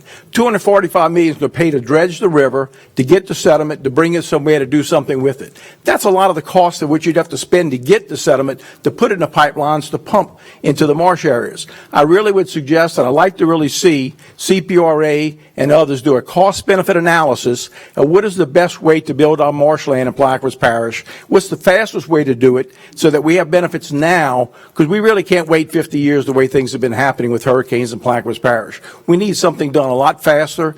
I think if you had the settlement pumping dredging, it'd be a lot better. It would work a lot faster. $1.5 billion, you can buy a new dredge, and you guys know all these numbers. You can buy a new dredge. They build them in Panama City, Florida. Weeks Marine, Great Lakes Dredging, they're getting them. It's $100 million for a very nice, up-to-date dredge. $1.5 billion, you could buy 2 dredges, you could furnish enough money for all the crews, and in 5 to 10 years, you could build substantial land in Plaquemines Parish, a lot more than this diversion project will build. And look at just this year, our spillways are probably not even going to open, so the river's not even flowing big enough to even have that you'd have a lot of sediment in a year like this. The last couple of years, we had historic years with the river, like production that we had. So I really would suggest that a cost-benefit analysis should be done, and I think it would show that a better way of doing this is with the pumping process that's been done. And I know there's talk still about doing some of that, but I really think if the $1.5 billion would put into it completely to do it like this, we could get it back. And I understand about sedimentation that we're going to have, and that's where we are today from what was built here years ago, hundreds of years ago. But I think we need that jump start now. We need that shot in the arm, like a vaccination. We need that to get Plaquemines Parish where it was about 30 to 50 years ago, so we can have our marshland back. And if you do it just by the diversion, it's not going to happen that way. And that's $1.5 billion that's going to be spent on it, like, in that situation. And so I would suggest this council pass the resolution. I think it's a good thing. I think CPRA and others need to study it more. I think a cost-benefit analysis should be done to show like this, what is the best way to build marshland? That's what it's all about, is getting our land back and our marshes back in Plaquemines Parish. Thank all of y'all very much. Thank you, Mr. Klein, all of y'all being here.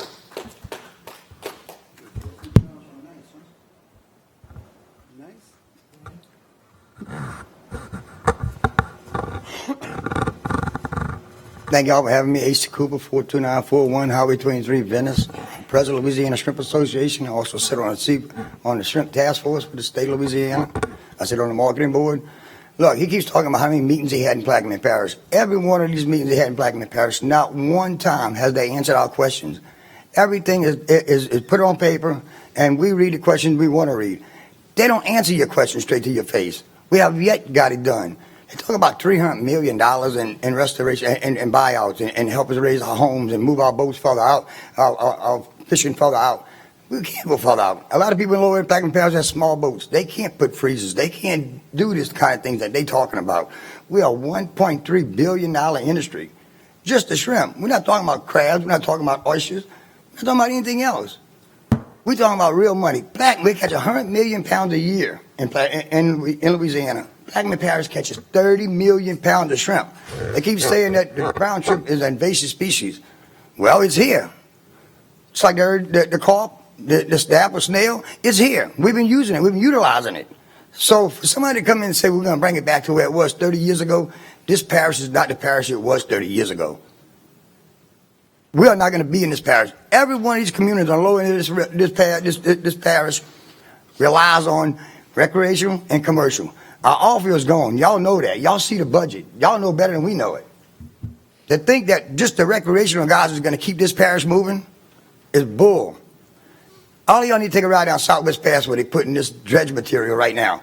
Now they're going 15 foot high, 12 foot high. It's there. Mr. Earl Armstrong, his camp, 1978. This was dredge material they put there. Today they have cows. They have green fields. His camp made it through Katrina.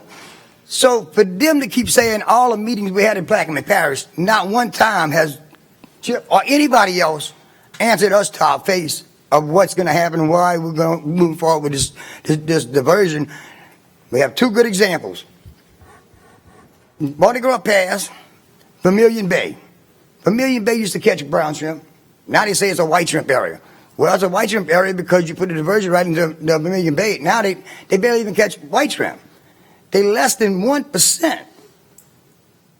Go to Wildlife and Fisheries and see the parishes that catches the majority of the shrimp. Cameron Parish and Vermilion Bay, they don't want to catch no more shrimp anymore. It's because of the fresh water. Guys, you got to do your research. This will kill this industry. This will kill Plaquemines Parish because every one of these communities at the end of this river coming up here depend on the commercial fisheries and the recreational. You're not going to have just one. The recreational comes in, they buy their stuff in town, they go to these marinas, it's self-contained. They don't have to come out to the community and buy anything. We spend our money in the parish. Y'all think hard and long about this. If they want to have real meetings and answer real questions, stop putting it on paper and give it to them and let them decide which one they're going to answer. Answer our questions to our face. Thank y'all. I hope y'all do the right thing today and save this parish. Mark. Mr. Cooper. Ms. Newberry. I have a question for you since you're president of the Shrimpers. Yes, ma'am. The CPRA has said that they're going to want to bring back the marsh. And I guess my question is, if you go back 50 years, where were y'all catching the shrimp if y'all wasn't catching it in Barataria Bay? We was catching in Barataria also. Brown shrimp we was, white shrimp we was. But when the brown shrimp came in and started to be enough to where we can make a living with them, we started utilizing the resource. This is one of our resources that came in and we can do something with. Just like the Asian carp. They're trying to find ways to utilize the Asian carp. But our shrimp, even though it was white shrimp, and they keep telling us that the white shrimp is going to be more greater. They can't prove that. And what is your suggestion on how to build marshland? You target it, you dredge it. Right now they're doing Tiger Pass. They have it all the way up Tiger Pass, going out into the river and down the river, pumping it on the riverbank. Now, why are you going so far with this material? Go below Venice, go on the backside, and start pumping this in the wetlands that's going away. From the marina, we're looking at one row of trees, and then it's golf beyond that. Why take that material and go down the river with it when you're trying to protect the Venice and the rest of us? You taking this material going down the river, put it where it means something.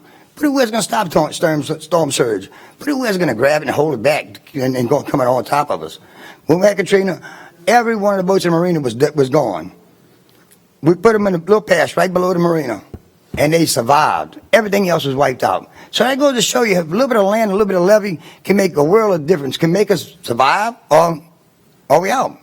So do you agree with the DA that we ought to do a cost-benefit analysis? Sure. I do, because, you know. Has anybody suggested that CPRA, so they have nothing on the books saying that they've done that? They keep saying about how much it's going to cost and how much they have to give. But they've never seen it when it comes down to losing the fishery. The brown shrimp was about $20 million in Barataria Bay. And I'm talking about the white shrimp that they say they're going to be more of, which they're not, because with white shrimp, that's why you don't have white shrimp in New Orleans.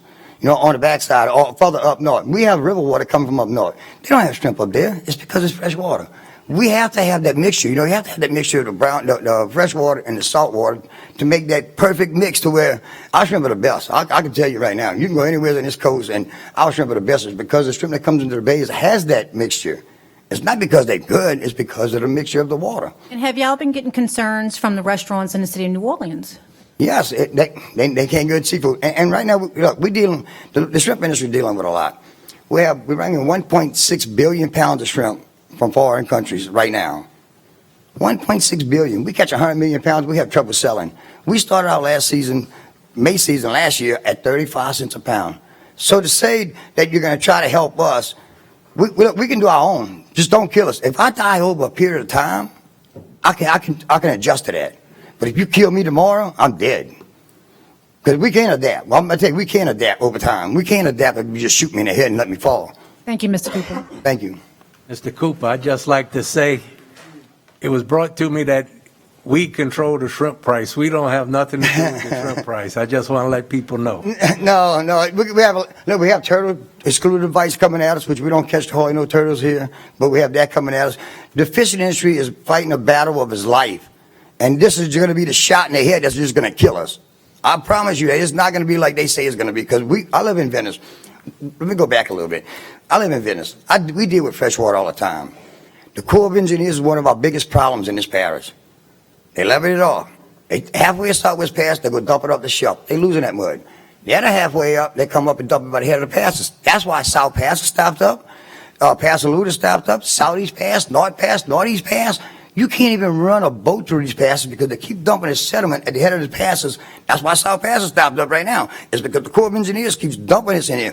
We losing 5 miles of land every 2-3 years down there because nothing's getting down there. It's not doing the way it should. Yeah, stopped up everything, and the river continue to rise because it has nowhere to go. You're trying to get a 1.5 mile river into one pass, and it's not enough volume to go through. It's too much volume to go through that little bitty pass. If they'd open everything back up. We had Bound and Carry open 2 years in a row. Consider a disaster. $14 million came to Louisiana for the fisheries. The governor asked for money for the disaster, and now they're going to do this intentionally. They know the effects of the fresh water. It's not like it just woke up yesterday. This has been going on a long time.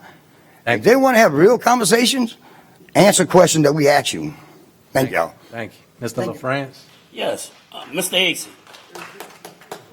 I want everybody to know that I've been in the seafood industry for over 30-some years. As a matter of fact, I used to unload his boat when he would come. But there wasn't always brown shrimp in Plaquemines Parish. That was what we call Brazilian. There wasn't always. And we would always have more brown shrimp further up than what y'all would have further south because of the fresh water. So we didn't always have brown shrimp. So if you flood the lake, they call Barataria, we call it the lake. You flood the lake with that fresh water, you probably never gonna have brown shrimp ever again. Nope. Let me make one more little statement. Go ahead. We sit on a shrimp task force. We had a joint task force meeting. Mitch is the chairman of the Oyster Task Force. We had the Crab Task Force there, and we also had the Finfish Task Force. Every one of these task forces is saying that we're against this. We just passed a resolution yesterday to draft a letter that's into the government as a joint committee, as a joint task force, to say, hey, look, this is not only going to affect one part of the sector of the industry, it's going to affect everybody. So we, as a task force, and the governor from we're a government entity, we're a task force, and we're asking the governor, please don't do this to us. But we know where it's at because it's all about money now. And I got to the point now that they spend so much money on design and everything else that it's pretty much going to be shoved down your throat. And we see what's coming. You know, they got to justify how they spend the money. The money they lost on studies, they could have done dredge 5 miles or 2,400 acres already with the money they done spent. Thank you. Thank you. One more question. Whatever happened to the hoppers? The what? Hoppers. Davis Point. Davis Point, last year, you can get me going now. Last year, they put Davis Point up in the Batarium. When they had it opened up, the shrimp would never grow, never get too big. We barely seen anything. We got them to close it last year for about a month and a half. We had 26, 30 brownies in the lake. We never seen that just before Davis Point was there. That little bit of change, and they listened to us. And before the fishermen had seats on Davis Point, guess what they done? They pull a seat. You sit on it, but you have no voting rights. They do what they want to do. But they are open and close at that time when we do acts. Here lately, not before, but last year they did close it. And that really made a difference within that lake. When the shrimp start coming in, they need this mixture of water in order to get big enough to grow. And like you said, the hoppers are completely gone. You don't hardly ever see them. But the shrimp really got big enough last year. The way we seen the effects of what David Point's doing to it now. And it has a lot of fresh water coming into it now through Lafitte and all. So it does have a lot of fresh water in it now. Thank you. Thank you. You finished? I'm going. Next.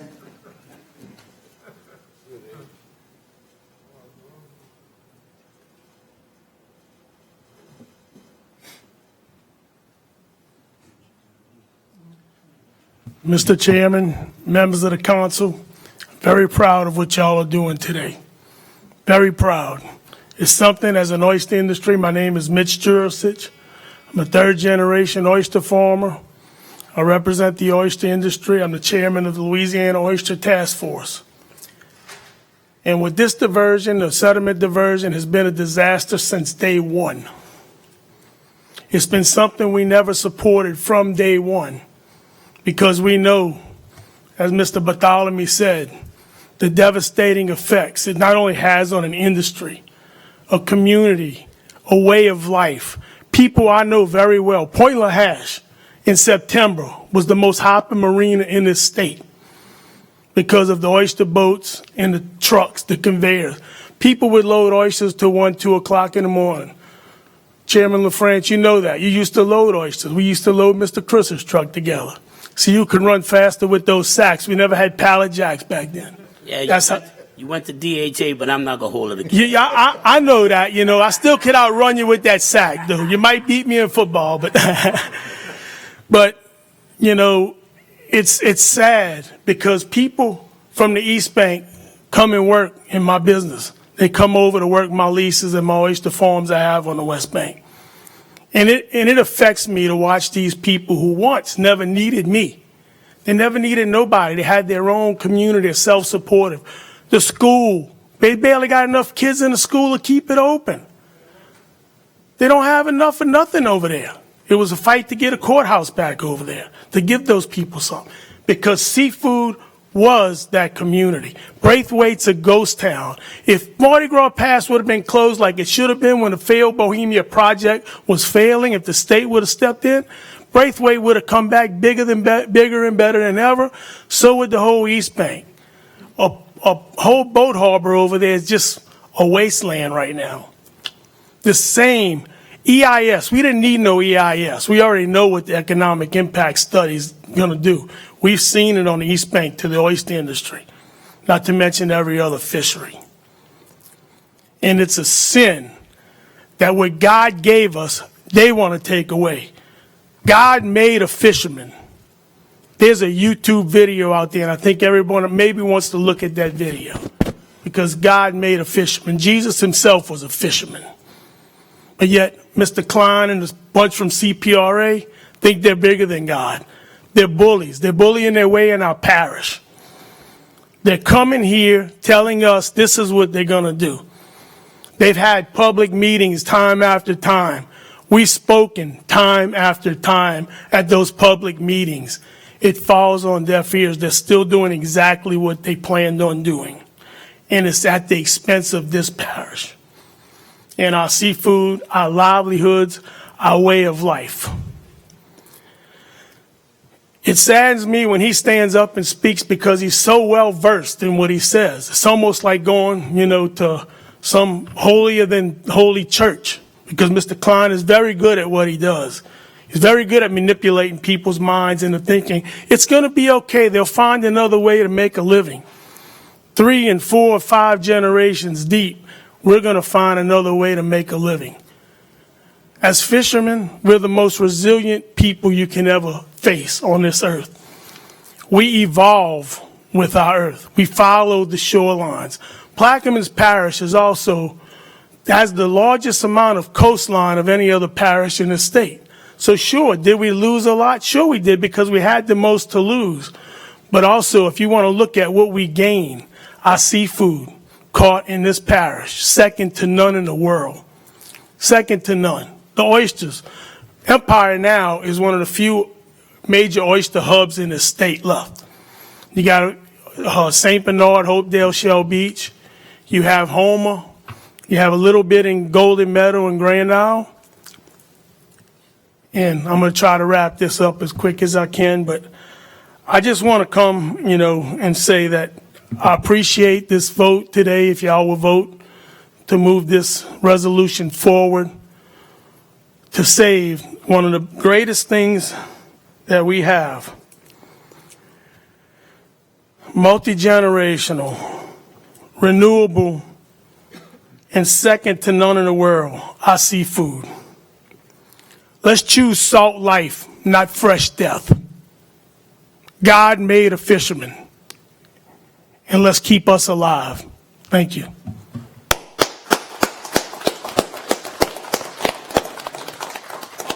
Thank you, Mr. Jurisich. And what you said made me think of a comparison as CPRA to Wimpy.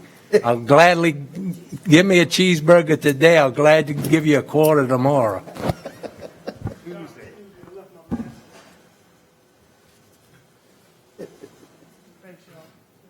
Mr. Chairman, members of the council, Mr. President, I appreciate you all, putting this resolution together.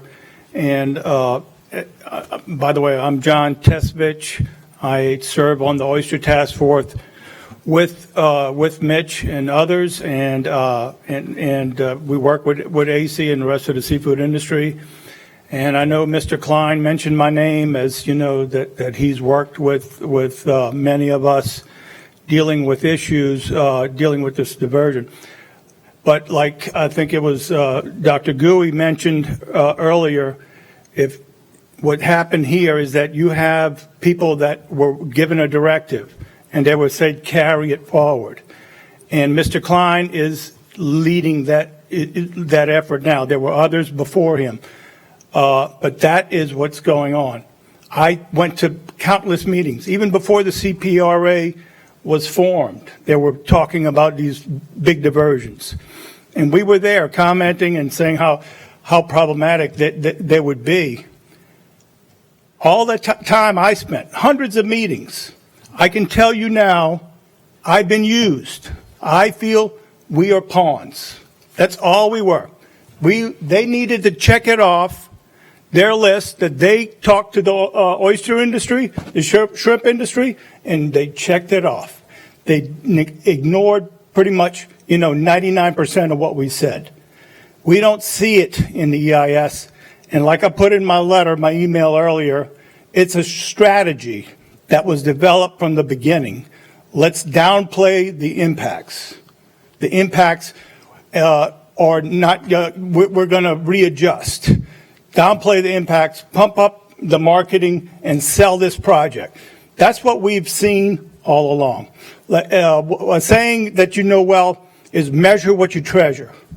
We're telling them for years, for decades, now that, let's see what the value, the damage is going to, the damage that this diversion is going to cause. Let's put a number on it. They never did want to. Why? Because that number would be big.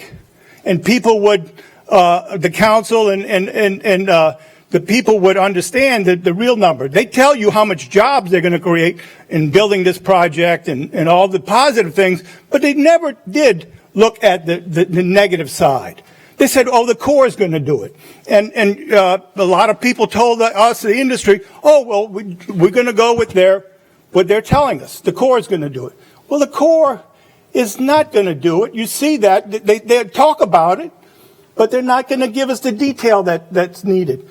The cost-benefit analysis came up, the issue about cost-benefit analysis.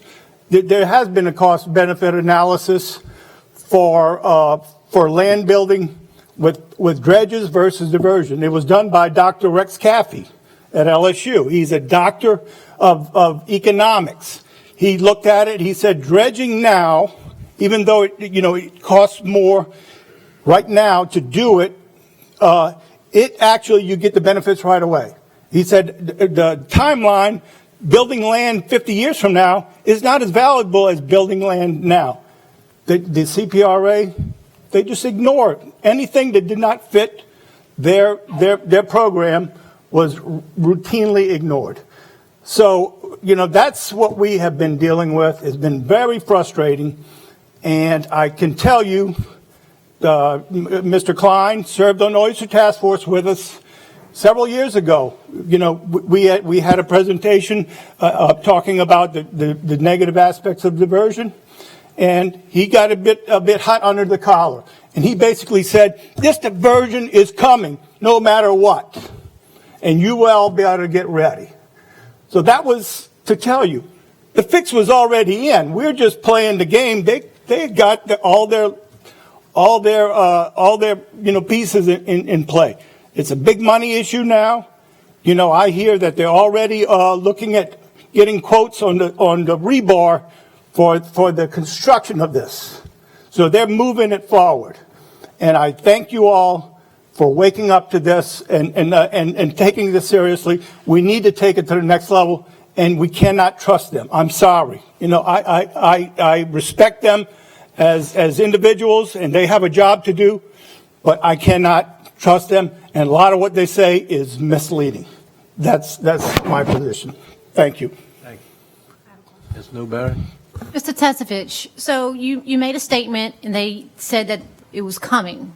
So from what I understand, the maximum is 75,000 CFS. Is that correct? Yes. Okay. So if it does come, do you believe that they can control it a little bit more by the amount of fresh water? Is that something that can be worked with? No, and from the get-go, we've been telling them if you put that amount of water in and let it discriminately go wherever, it's going to flood Myrtle Grove, it's going to flood Grand Bayou, it's going to flood the communities, it's going to flood Lafitte, it's going to blow east and west with the winds and current. He said, we suggested there is a way to channel this water and build one section at a time. You put a levee on each side. You need 20 miles of levee from Myrtle Grove going out to the Grand Island Channel, and you can control the water flow and the amount of cross water that comes out of the channel. This can be done. It's just, put levees. They did not want to take that as an alternative action. It's something that they did not want to look at. And that could, build one section at a time. It's an ancient form of building land. It was done in ancient Egypt. It was done in Italy. It's called colmata in Italian. Colmates, look it up. You build one section at a time. You build and you can control the water and where the sediment drops out by the width of the channel. It's just engineering. But they don't want to look at it. They want to just let it go. And it will cause damage all the way. I think it'll kill the oysters on the whole West Bank. We already wiped out the East Bank, and we're going to lose the West Bank now. Thank you. Thank you.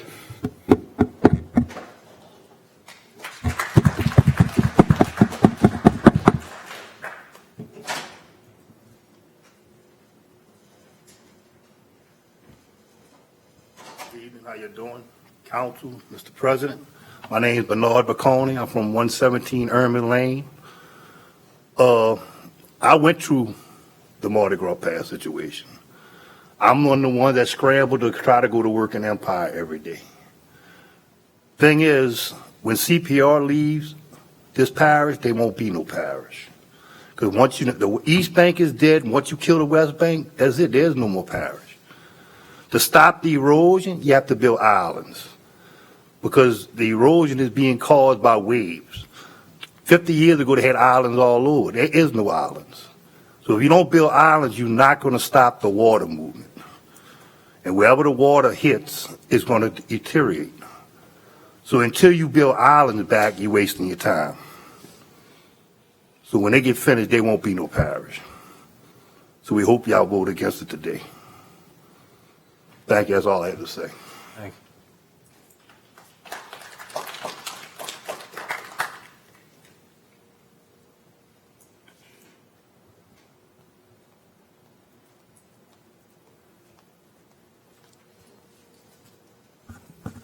Matt Cormier, 100 Wild Magnolia. As the state representative for this area, I can say that I'm proud to be the only member of the House or State Senate who's called this diversion out for the disaster that it will be. I've been fighting with people, transplants to Washington, to Baton Rouge. If you look at la.gov and go into the House archives, the May 7th meeting of Natural Resources, and the May 11th transportation meeting, you'll see that I didn't only have to fight Washington and Baton Rouge, but I also had to fight the local administration. Despite having an ordinance and 2 resolutions prohibiting these types of diversions. Now, I hope that the administration has seen the light. If they want to get on board and fight this, they need to.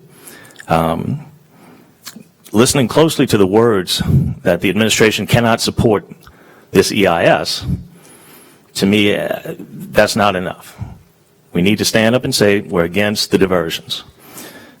Despite being the most important, in my opinion, parish or county in the nation, natural resource-wise, to be manipulated like we're being manipulated by people from Washington and Baton Rouge, like a pawn, it's ridiculous. I think some people might be slowly getting on board because they think the fight is over. They think it's a done deal. If you think this is a done deal, I invite you to go take a ride on what was supposed to be the Dixie Freeway, and you'll go over the bridge in Lafitte, and you'll stop right at the bottom because that was a done deal. This can be stopped. The fight is not over. I'm in regular contact with the assistant to the chairman of Natural Resources in Washington, and I'm doing everything I can. He's a fellow Democrat. So that helps, helps. I've been in touch with the Sea Shepherds. They staunchly defend mammals across the globe. I have a few other ideas as well. So the fight isn't over. I applaud Councilman Konovich for bringing this. We need this. And even if it takes 10 resolutions or 4 or 5 ordinances, this is a good resolution. It needs to be passed for the protection of the people. We are elected to take care of our people. All right? You're elected to take care of the people from Plaquemines, not be influenced by outside individuals or groups with agendas. So whatever an argument might be from this group or that group, the absolute truth is that this argument is for the people of Plaquemines. I've been trying to educate as many people as I can in the House. And the problem is most of them don't care because it's not their home. All right? This is my home. That's why I'm doing what I can. But if you don't vote for this resolution, then you're voting against what is right for the people of Plaquemines, in my opinion. Thank you, and thank you, Councilman Konovich, for bringing this. Thank you.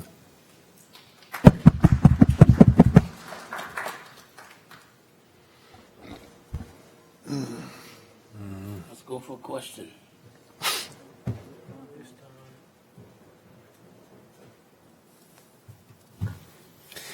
Thank you, Mr. Chairman, members of the council.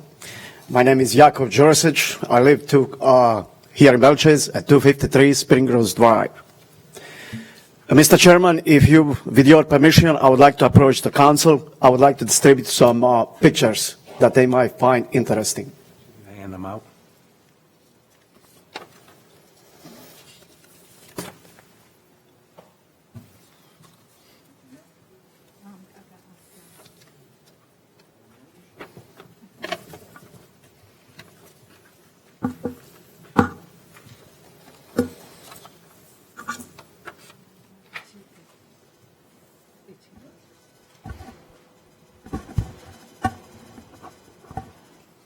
No, one is in color and one is in black and white.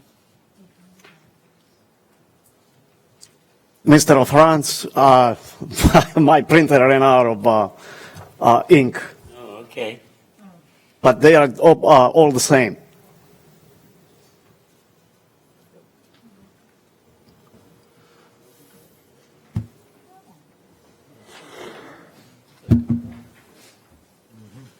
Thank you. Thank you, ma'am. Mr. Chairman and members of the council, I would like to pick up at the point that Dr. Gui mentioned earlier as he was reading EIS, and in which basically there was no alternatives to freshwater diversion. Gentlemen, you see it in front of you in those pictures. What I did, I downloaded that from YouTube and copied it.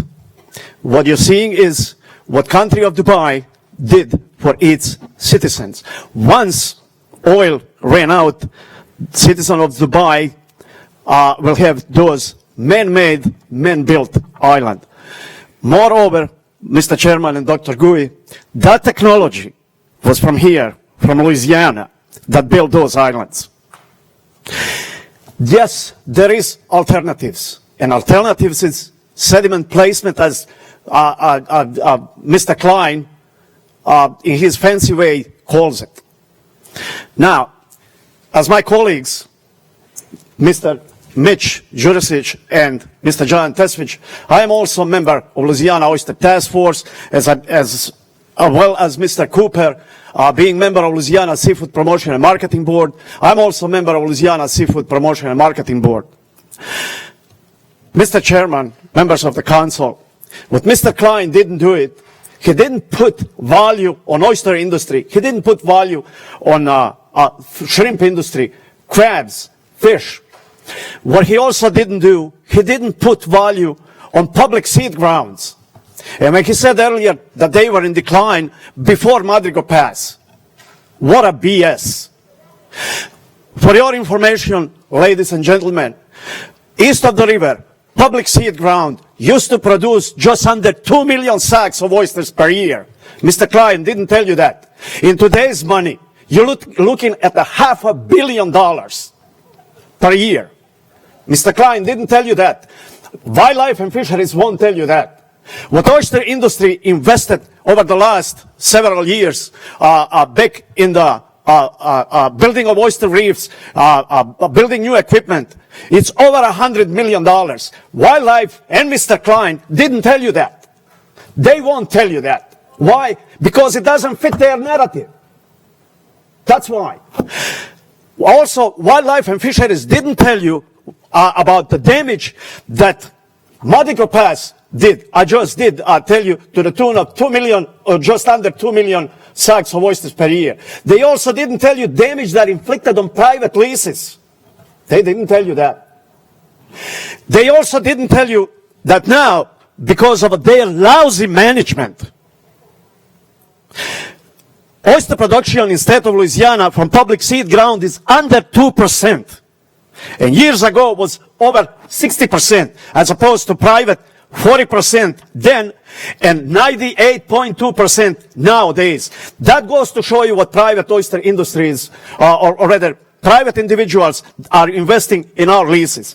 What Mr. Klein didn't tell you also, what Bonnie Carey Spillway did 2 years ago, what it did. For a duration of 123 days of its opening, inflicted the damage on Louisiana fisheries to the tune of $268 million. He didn't tell you that. He also didn't tell you that out of those $268 million, $141 million went to Oysters alone for a duration of 123 days. Next, what he didn't tell you, that the $20 million out of $141 million went to public sector, and $121 million went to Oysters alone on private sector. He didn't tell you that. Thank you. Thank you. Time's up. Sorry. Well, I had a lot more to say, but Mr. Chairman, I really do appreciate, and I hope members of the council, especially you, Mr. Blackham, from your district, that you vote yes for this resolution. Thank you, and may God bless all of you, and lady and gentlemen, if you all have any question, I will be more than happy to answer. Thank you. Thank you. Thank you, Mr. Chairman.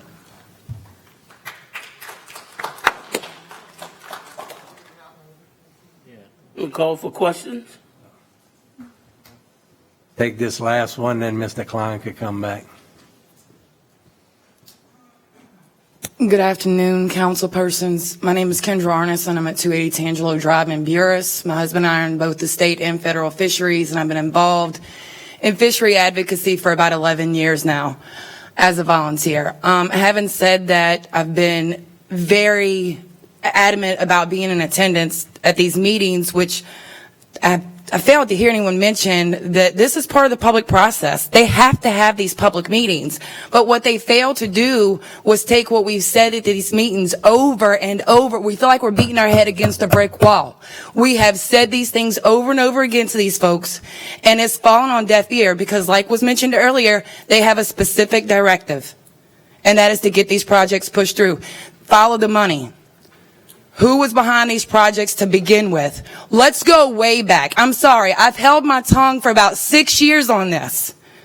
We have a certain congressman that has went up to D.C. and tried to get the protection for the essential fish habitat eliminated, washed down, altered, however you want to title it. What does that mean? First of all, we can't sue at the state level because they've passed legislation that they can't be held responsible for damages due to coastal restoration projects. So what does that mean for us? We go to the federal court system. Well, if the essential fish habitat protection is changed, then we don't have a law protecting us, so we can't go to federal court. How slick is that? All in the name of coastal restoration. Look, nobody wants coastal restoration more than us. But we want responsible, reliable coastal restoration for everyone. These projects are not responsible, and they're not going to be reliable. Why did they eliminate the vegetation study? Why? Because it showed the immediate outfall area would be damaged by 50 to 60% of the vegetation. Look at Carnarvon diversion. That's something else I haven't heard mentioned. Mr. Bartholomew, you mentioned earlier, you have fresh vegetation, you have a high canopy, shallow root system. Salt and brackish is a low canopy, deep-rooted system. Carnarvon transitioned the outfall area over many, many years from that brackish and salt vegetation into fresh vegetation. Katrina came through and it rolled it up like a carpet. We're in a storm environment. In the last 50 years, we've been hit or skirted by at least 25 to 30 storms. That's a direct hit or a skirt by that caused serious damage to our estuaries. What's going to happen in the 50 years if in the outfall area it destroys 60% of the vegetation? Then that's behind bell chase. You want to go out there, round up and spray it and kill 50 to 60% of the vegetation, and then, I wish you luck. Bell chase will look like Buras did after Katrina. Your protection will be gone. The Britain diversion, same thing on the other side. It's going to, and in my opinion, it'll end up increasing flooding in New Orleans. This is a snake salesman. He's very polished in his nice, expensive suit. He comes here from outside and tries to be one of us. He says, quote, our children. Our children? No, my children go to school here. My father taught me how to fish and shrimp and oyster. I teach my children the same thing. It's not inherited. It's a borrowed, renewable resource from our children. Now let's take the human aspect out of the equation. These estuaries are the nursery, the breeding ground for so many species that I don't have enough time on that clock or time on y'all's day to list them all. What do you think feeds the entire Gulf of Mexico? You see, in the essential fish habitat protection, they would have to actually provide an area the same size as what they know these projects are going to destroy, because they would have to replace it if that EFH wasn't altered in the Magnuson-Stevens Act. There's nowhere else to put Barataria Basin. There's nowhere else to put the Britton Sound Basin.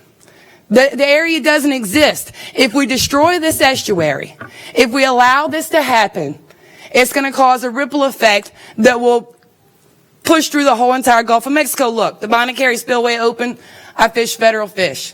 Where I normally go right off Red Pass to catch my bait, or I go right out Baptiste Galette, I was going 200 miles a day round trip instead of about half that. 80 miles to 100 miles a day round trip, because I couldn't find bait. Why? Because the low salinity water caused species displacement. What about all the dead dolphins? Well, they covered that one. Let's go ahead and take care of that law too. Let's push in on the 2018 federal appropriations bill, a spending bill, a waiver for the Marine Mammal Protection Act. Very polished, well-spoken, finely educated. Comes here and says, our children, like he's one of us. Make no mistake, they're not us. They're not going to be here to pick up the pieces. Thank you for your time. Thank you. Mr. Klein? Yes, sir.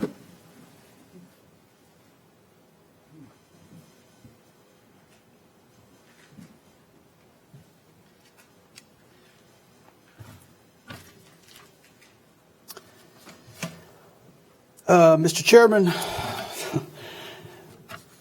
a lot's been said, including that I am a racist, mightier than God, a manipulator, and a snakes salesman. That might be the opinion of some of the people in this room, but none of which are true. I'm a guy that has a job to do, and my job is to create a sustainable coast for all residents of South Louisiana. There are other stakeholders in this parish besides the fisheries. And what frustrates me, members, is this. As you've just heard from every person that came up here, and many of whom I've worked with for a very long time, I've got a great deal of respect for, I disagree vehemently with them, is that their concerns fall on deaf ears.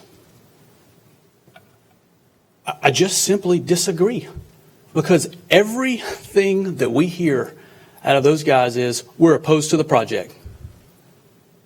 Period. The science shows that this is the only sustainable way to save, it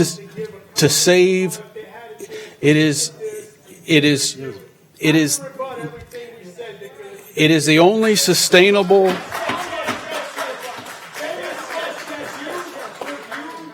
Mr. Klein?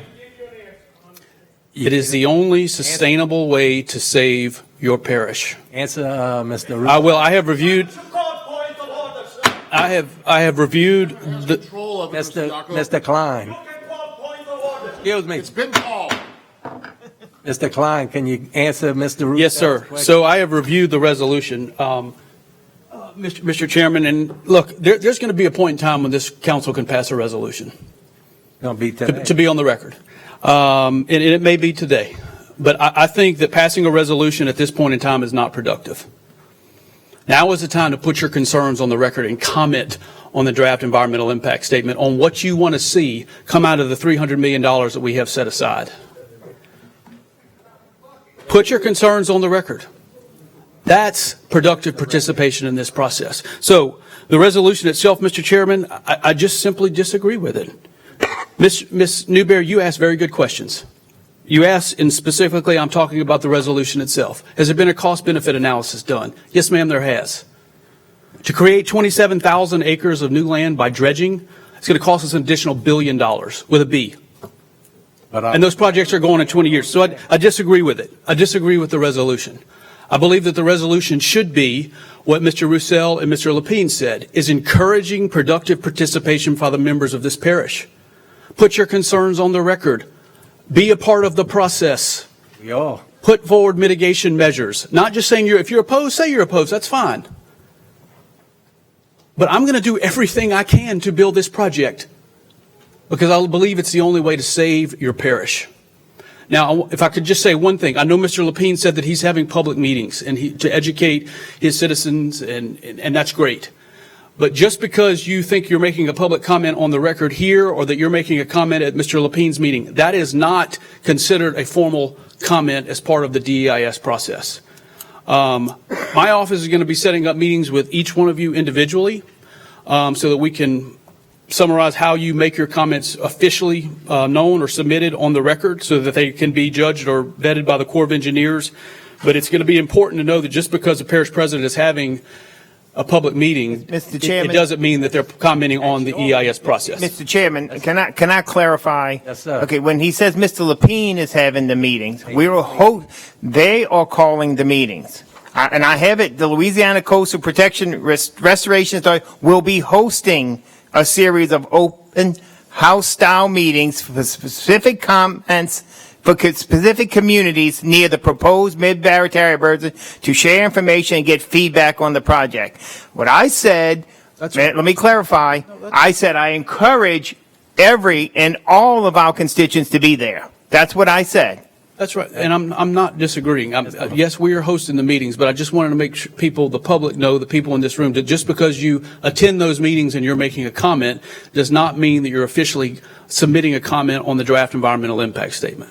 Thank you, I'm Mr. LaFrance. not disagreeing with the parish president. Mr. LaFrance. You know, everyone in this parish is going to be affected by this freshwater diversion, either directly or indirectly. We're talking about grocery, people who work grocery stores, people who work in the marina, gas station, hardware stores, welders, machinists, net shop, dock workers, and the list go on and on and on, besides fishermen. Again, the people of Plaquemines Parish do not want it. Plain and simple, we can debate this all day, all night. Mr. Chairman, I call for question. Mr. Chairman, I thank you for the opportunity to be here today, and I apologize that this issue took up so much time, but I do appreciate the time and the attention that you've given this issue. One simple question. Is there anything anybody could say to change your mind? As far as building the project, at this point in time, no, sir. But as I say, and I will say this, and people can laugh at it all they want. I am absolutely committed. I give you my word. Whether or not you think I'm mightier than God or a snake salesman, whatever, I will stand before you today, look you right in the eye, and say I'm committed to building this project, but I am also committed to addressing the concerns of the people who raised them here today. But you've got to come up with mitigation strategies for us to consider, not just say I'm opposed and call question. Let's have a productive dialogue is all I'm saying. So, Mr. Chairman, thank you for your allowing me to be here today. We've been debating this for over a year now. We've been debating this over a year. Mr. Roussel? He's not going to change his mind. Hey, let's get the vote over. Mr. Roussel? Yes. So the meetings that the CPRA is calling, that the president is referencing, that he's going to advertise, and that the resolution addresses, those comments will not be any good for the record?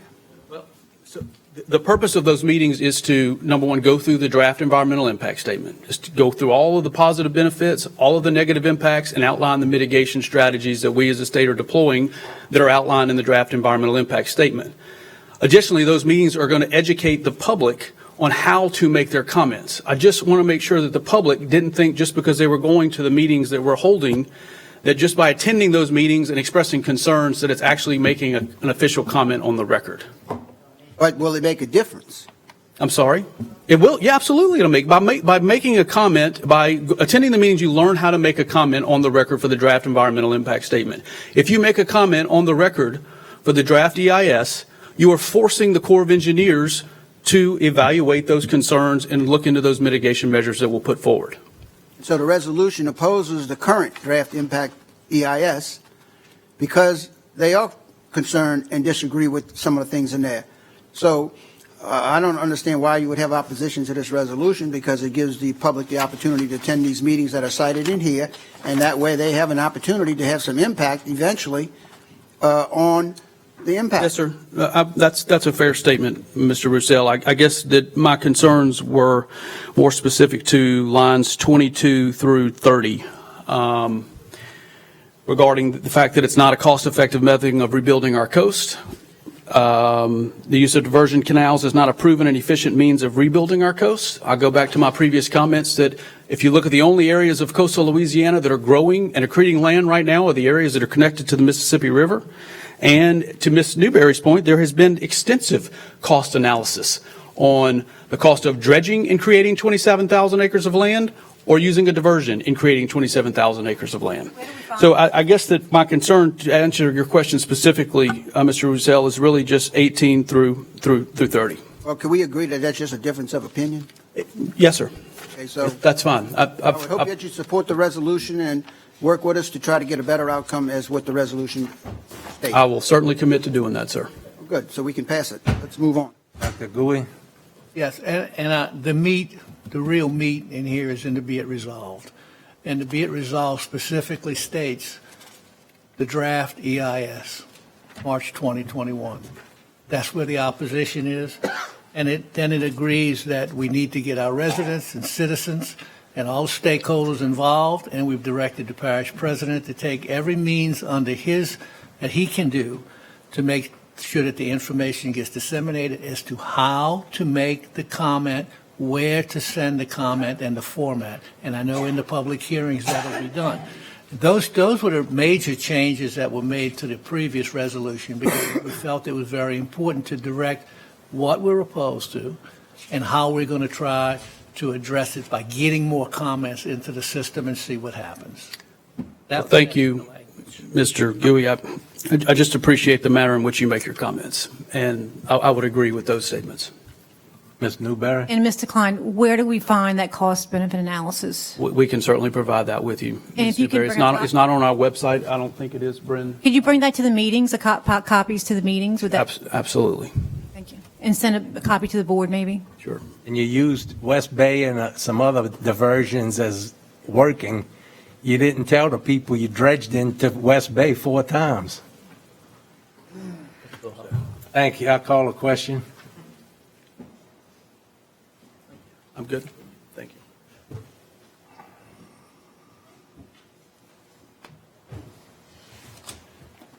And it passes 8-0.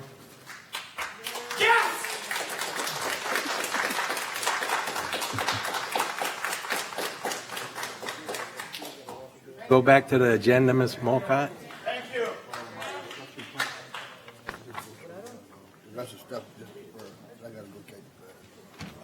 Number 2, executive session. Can we go to the permits, so Mr. Bartholomew can leave? The building permits Sure. are his?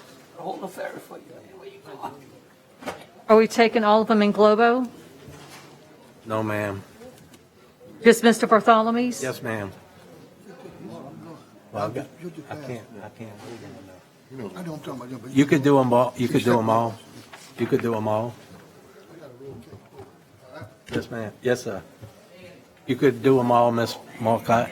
Okay, I don't see any under construction permits for Mr. Bartholomew. Okay. Construction permits, 7A. Number 1, Woodland Borrow Pits, LLC, North, application number 2021-90, dated January 22nd, 2021. Continuation of existing borrow pit operation, Ironton area, Councilmember LaFrance. Number 2, Targa Midstream Services, LLC, application number 20. Can we ask the people in back to maybe be a little quieter? Number 1. Can y'all in the back be quiet? If y'all want to talk, step outside. Where's the cop? Ms. Barb? A1 deferred. Okay. Wait. Ava, I'll start over. 7A2, Target Midstream Services LLC, application number 2020-98, dated February 6, 2020. Maintenance, dredge, silt in access canals to restore access to 9 gas wells and boat slips, Venice Oil and Gas Field, Councilmember Konovich. Number 3, Hillcore Energy Company, application number 2020-172, dated March 2, 2020. Install pile clusters. Can we wait till the other ones come back, go to something else, because Mr. Black and myself can't? No. Oh, Let's just go to executive session. all right. Just can't wait. Okay. So is Corey coming back? Yeah, he's coming back, stuff's here. But I mean, I don't know when. We don't have enough votes, we don't have enough votes to pass that. Even if he comes back, we don't have enough votes. Go to executive session. No, Stuart's coming back. I don't know when, man. Let's go to executive session. Go to executive. Executive session, number 2, pursuant to LA R.S.4217A10, receive attorney-client privilege communication for agenda item number 9A2. Attorney Rennie S. Burris II, Councilmember Konovich. I'll offer, ask for a second. Second. Second. Any questions? Machines open.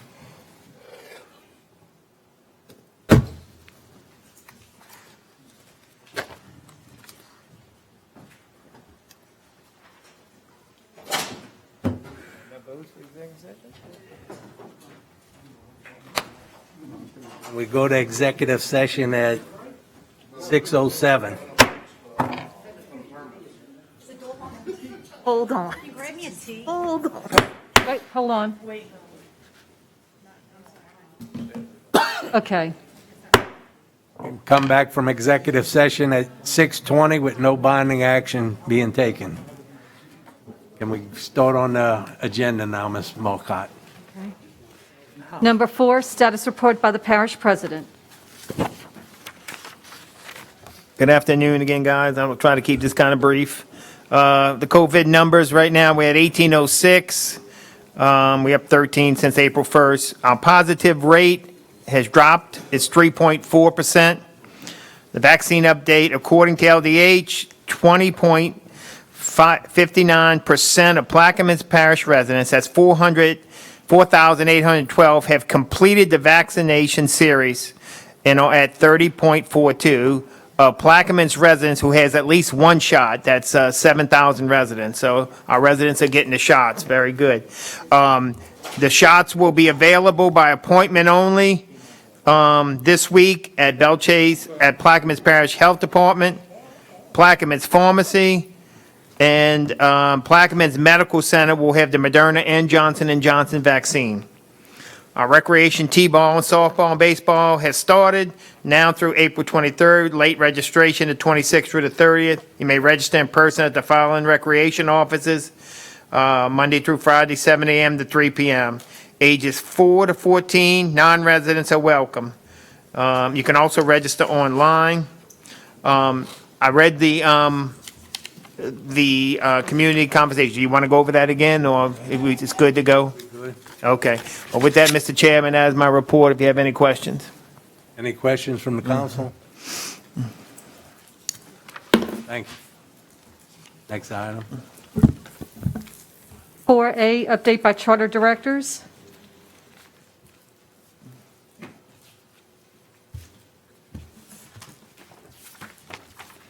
Number 5, bids and advertisements. There are none. Number 6, beer and liquor licenses.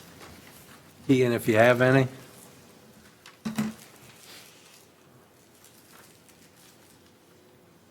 Don't have any. I have one. What we had, I'm sorry, I didn't punch you. Mr. LaFrance? Yes. I have a special event application for Rodney Parker, 217 Camellia Drive, Post South, Louisiana, on May the 15th, 2021. Mr. Black? Also, Oh, I'm sorry. I have an alcohol license renewal for Freeman IGA, 26277 Highway 23, Post Oak, Louisiana. That's it, Mr. Chairman. Mr. Black? Yeah, special event application for the Belchase Rotary Foundation, Plaquemines Pavilion, 333 F. Edward A. Bear Boulevard, Belchase, Louisiana. I gotta change that, I'm sorry, Plaquemines Multi-Purpose Center. Can administration start advising people what the name of this place is? All right, thanks. That's it. Machines are open. Need an offer? I'll offer. Second. Second by Mr. Alborough, offered by Mr. LaFrance.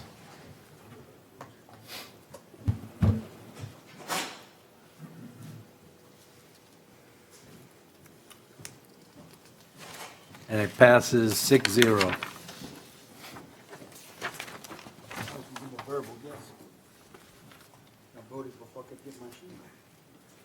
A verbal yes for Mr. Russell? Yes.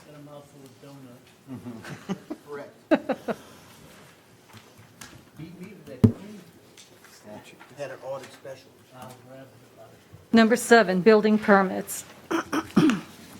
Number 2, Targa Midstream Services, application number 2020-98 dated February 6, 2020. Maintenance dredge silt and access canals to restore access to 9 gas wells and boat slips, Venice Oil and Gas Field, Councilmember Konovich. Number 3, Hillcore Energy Company, application number 2020-172 dated March 2, 2020. Install pile clusters, drill the BLD number 22 east alternate, install wellhead protector, 2-inch gas lift line, and 4-inch flow line. West Bay Field, Councilmember Konovich. Number 4, LLOX LLC, application number 2020-453 dated June 23, 2020. Install 4-inch pipeline, Happy Jack Oil and Gas Field, Diamond Area, Councilmember Blank. Number 5, Targa Downstream LLC, application number 2021-109 dated January 27, 2021. Proposed lowering of the 20-inch and 22-inch Cayenne pipeline at 6 different locations: Chicaras Bay, north of Rattlesnake Bay, Two Sisters Bayou, Bayou Grand Chenier, Daylight Bay, Bayou Poton, and Shell Lake. Council members Bartholomew, Blink, and Konovich. Number 6, Lynn Perez, application number 2021-203 dated February 23, 2021. Install bulkhead wharf, boat, shed, and backfill, Track C, Lake Hermitage Village, Lake Hermitage, Councilmember LaFrance. And number 7, LLOX LLC, application number 2021 dated January 20, 2021. Wheel wash, install pile clusters, drill the Sandpiper Prospect number 1 well, and install wellhead protector, Bay Run Keel, Councilmember Blank. Do I have an offer? Mr. Chairman, point of order. Do you want your name on number 5 as being an offer? Well, they all on. I just can't vote on them. We got a problem. Not necessarily. I had that issue before, raised the question with the attorney, and as long as you're not voting on it, it doesn't matter if the name's on it.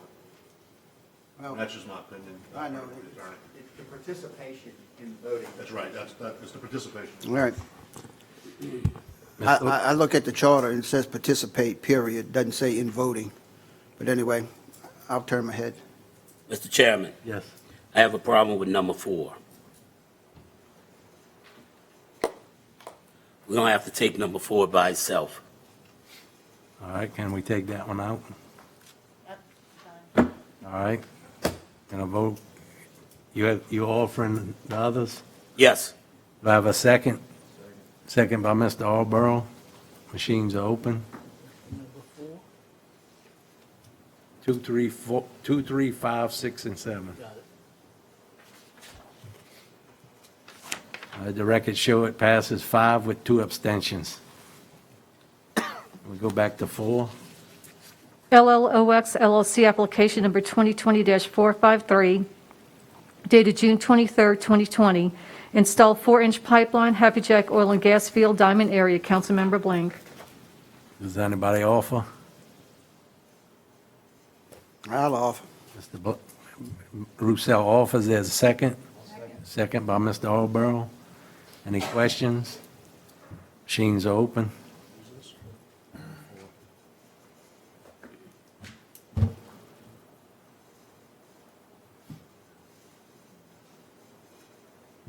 And that fails 4 with 3 abstentions. Ooh, I have to abstain because that's part of my property. ooh. Ms. Toops, you may want to reintroduce that on Mr. Blink's behalf. Well, there's no introduction, but All right. have it ready. You mean for the next meeting? If you don't mind, that's a good idea that Mr. Black has. If you go back, could we go back to item 5? I'll reintroduce it under my name. Now, Target downstream? item 4, LLOX. So as not to hold them up for an extra 2 weeks. I'm not sure what the time frame is on that. But if they're producing, we need them. But it's a permit. So it don't matter? Okay, never mind. Go on to the next one. 7B, Cajun Oaks Park, Corey Lot, Trailer Park Renewal, Joy Lane, Belle Chase, Louisiana. Councilmember Roussel. Yes, have we made any decisions on this?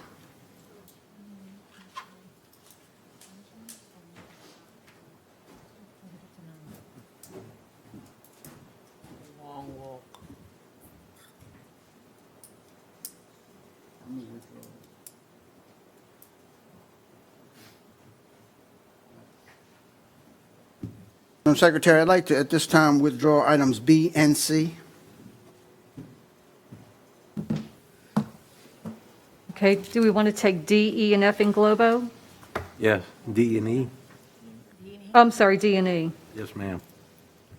Yellow Cotton Bay LLC, Barbara Percorny, Trailer Park Renewal, Nels Lane, Boothville, Louisiana, Councilmember Konovich, and West Cranes Black Leg LLC, New Camp in a Floodplain Zoning District, 274 Sports Marina Road, Venice, Louisiana, Councilmember Konovich. I'll offer, ask for a second. Second. Second by Mr. LaFrance. Any questions? Machines are open.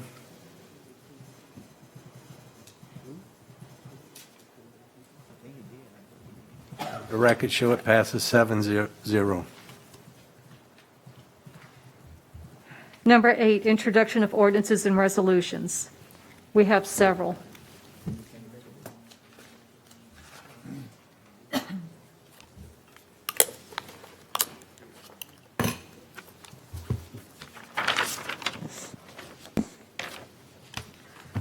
For Councilmember Konovich, an ordinance to amend the 5-year capital improvements plan, Plaquemines Parish Ferry preventative maintenance for year 2016 project and otherwise to provide with respect thereto.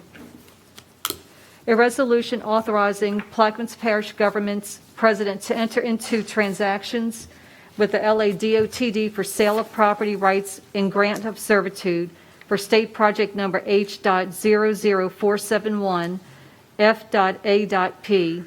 number H004791 LA23 Belle Chase Bridge and Tunnel Project, Bridge and Tunnel HBI route, LA23 and LA3017, Plaquemines and Jefferson Parish, and otherwise provide with respect thereto.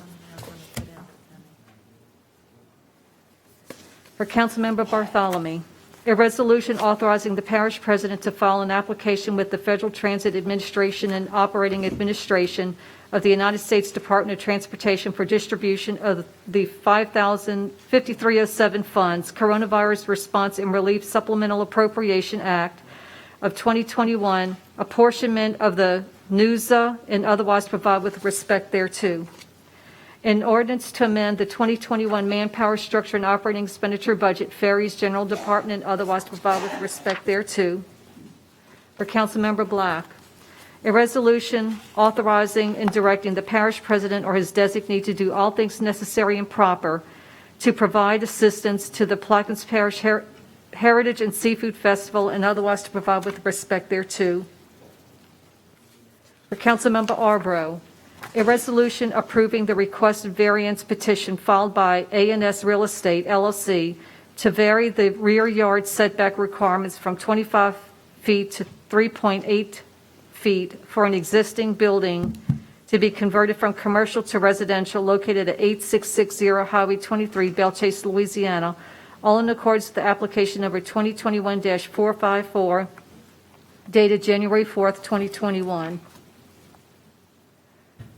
For Councilmember Roussel, a resolution of the Plaquemines Parish Council authorizing in special counsel Danny P. Garrett to represent the Plaquemines Parish government for the purpose of legal advice and litigation related to the enforcement of Chapter 18, Article 5 of the Plaquemines Parish Code of Ordinances and otherwise provide with respect thereto.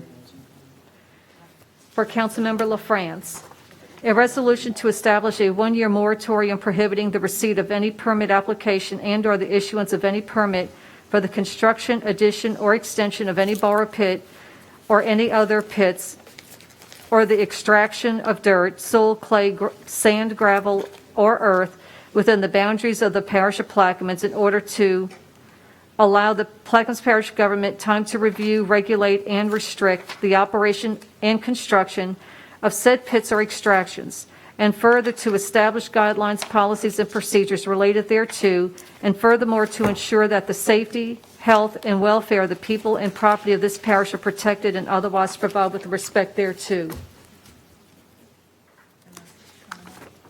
A resolution authorizing the Plaquemines Parish government's president to enter into a cooperative endeavor agreement with Phillips 66 Alliance Refinery for levee maintenance at Mississippi River and otherwise to provide with respect thereto.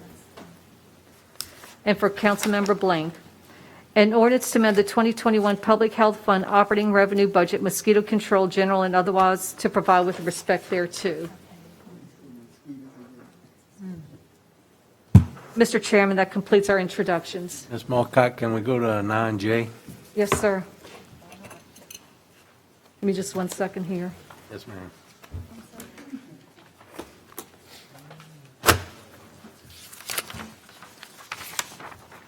(9J), a resolution authorizing the Plaquemines Parish Permit Department to issue a special permit to Paulette St. Anne to place Park Model Trailer Residence in a C2 zoning district located at 27220 Highway 23, Port Sulphur, Louisiana, and otherwise to provide with respect thereto. So offered. Mr. LaFrance offers a second. I'll second. Mr. LaFrance?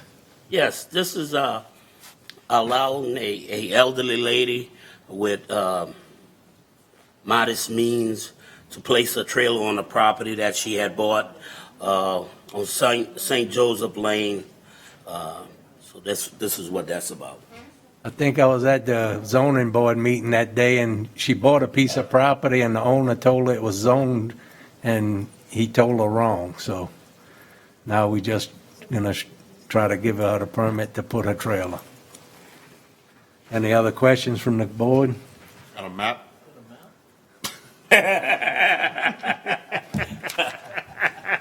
Good. Here you go. Question. From the administration, audience, machines open. And passes 7-0.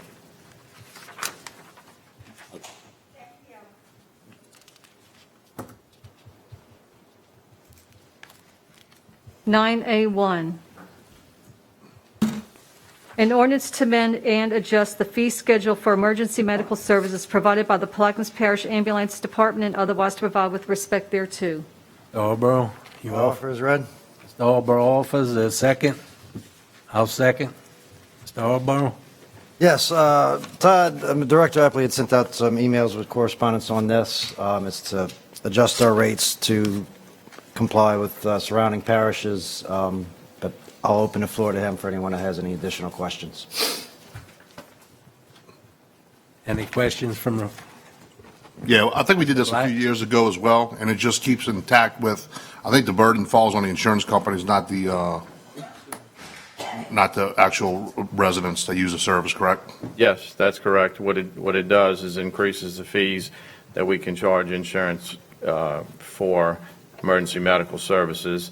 And it just gets us in line with the rates in the area. Any other questions? Mr. Roussel? And for those who don't have insurance, do we have a lot of people that are unable to pay, and we're having some account receivables that we're not able to collect? Because in the past, that has always been an issue where people who don't have insurance and don't have a means of paying, the bill is so high that we never can collect it. Do you know if we have some account receivables like that? I do not.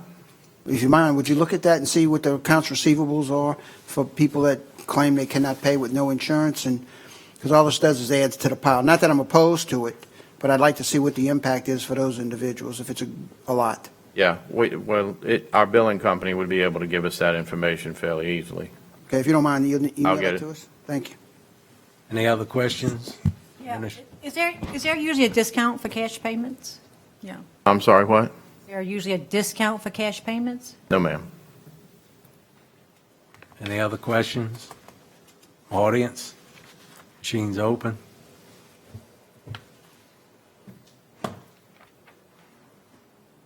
It passes 6 with 1 no.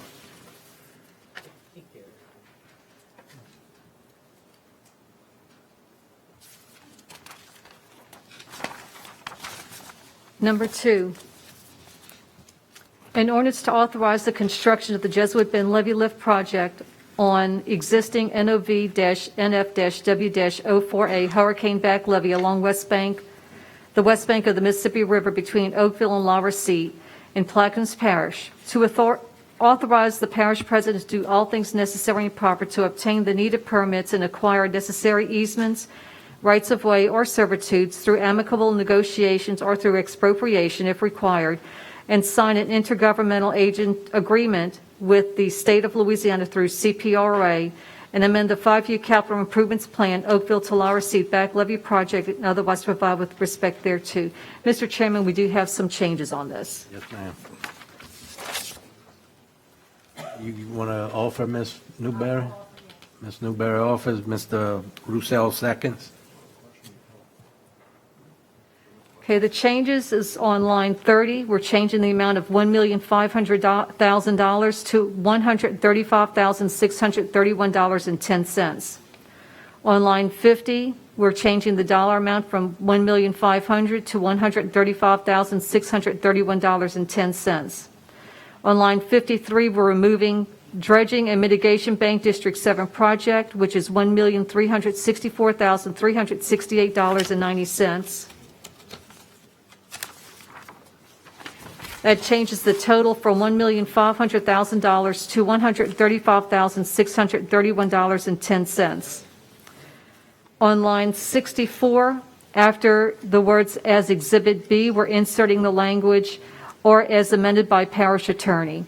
Mr. Chairman, that concludes the changes. Any questions from the council? Administration? Yeah, I just want to say, Ms. Newberry? I just want to put on record that this is going to give greater protection to the Jesuit Bend area. And I know the residents are going to be excited about this project. At the end of this project, we're going to try to get a gap there so we can give more relief to the residents because they've been very concerned about the flood insurance. So hopefully, by us moving forward to give them the protection that they needed, this will relieve them of that. So that's it.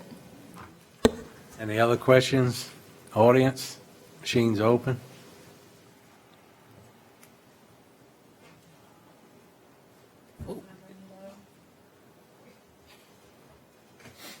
Passes 7-0.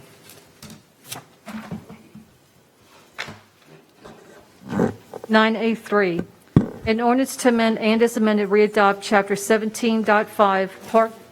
And defer that. Yeah. Okay, number 4, an ordinance approving a plan of re-subdivision of the property of Madeline A. Becknell, Plaquemines Parish, Louisiana, is shown in the map of re-subdivision portion of plots 24 and 25 until lots 25A and 25B, Bell Chase Station D by Brant Hammett and Associates, certified by Hugh McCurdy III, PLS, dated September 22, 2016, revised June 25, 2020, and revised again July 22, 2020. The owners having fulfilled all the requirements of the subdivision and re-subdivision ordinance of the parish of Plaquemines without cost to Plaquemines Parish government or the parish of Plaquemines and otherwise to provide with respect thereto. I'll offer. Mr. Gouy offers there a second.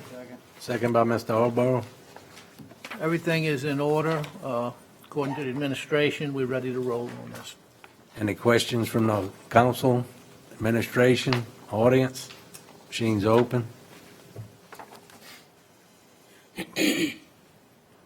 It passes 7-0. Number 5, an ordinance approving a plan of re-subdivision of tracts 4 and 5 of original plots 18, 19, 30, and 31, Bell Chase Plantation, Bell Chase, Plaquemines Parish, Louisiana, into lots 4A and 5A, Bell Chase Plantation, Bell Chase, Plaquemines Parish, Louisiana, is shown on the plans and plot of survey by Dufresne Surveying and Engineering, Inc., dated October 15, 2019. The owner having fulfilled all the requirements of the subdivision and re-subdivision ordinance of the parish of Plaquemines without cost to the Plaquemines Parish government or the parish of Plaquemines and otherwise to provide with respect thereto. Alborough. Offer. Mr. Alborough offers there a second. Second. Second by Dr. Gouy. Yes, as part of the administration, everything's in line, and the map is included. Any questions from the council, administration, audience? Machines open.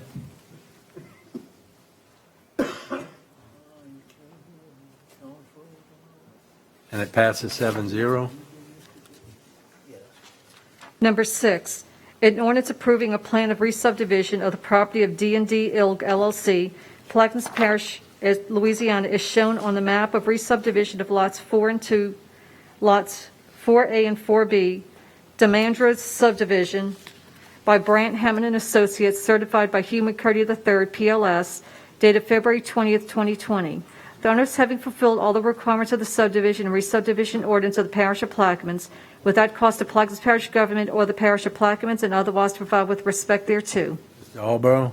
Offer. Mr. Alborough offers there a second. I'll second. Mr. Alborough. Yes, same thing here. Everything's been approved by the administration. Any comments from the council, administration, audience? Machines open.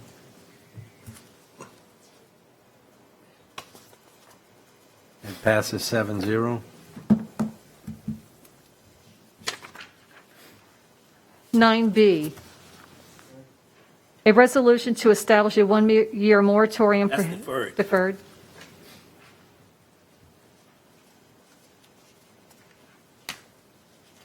Nine D, a resolution relative, Does he want to go with his or defer?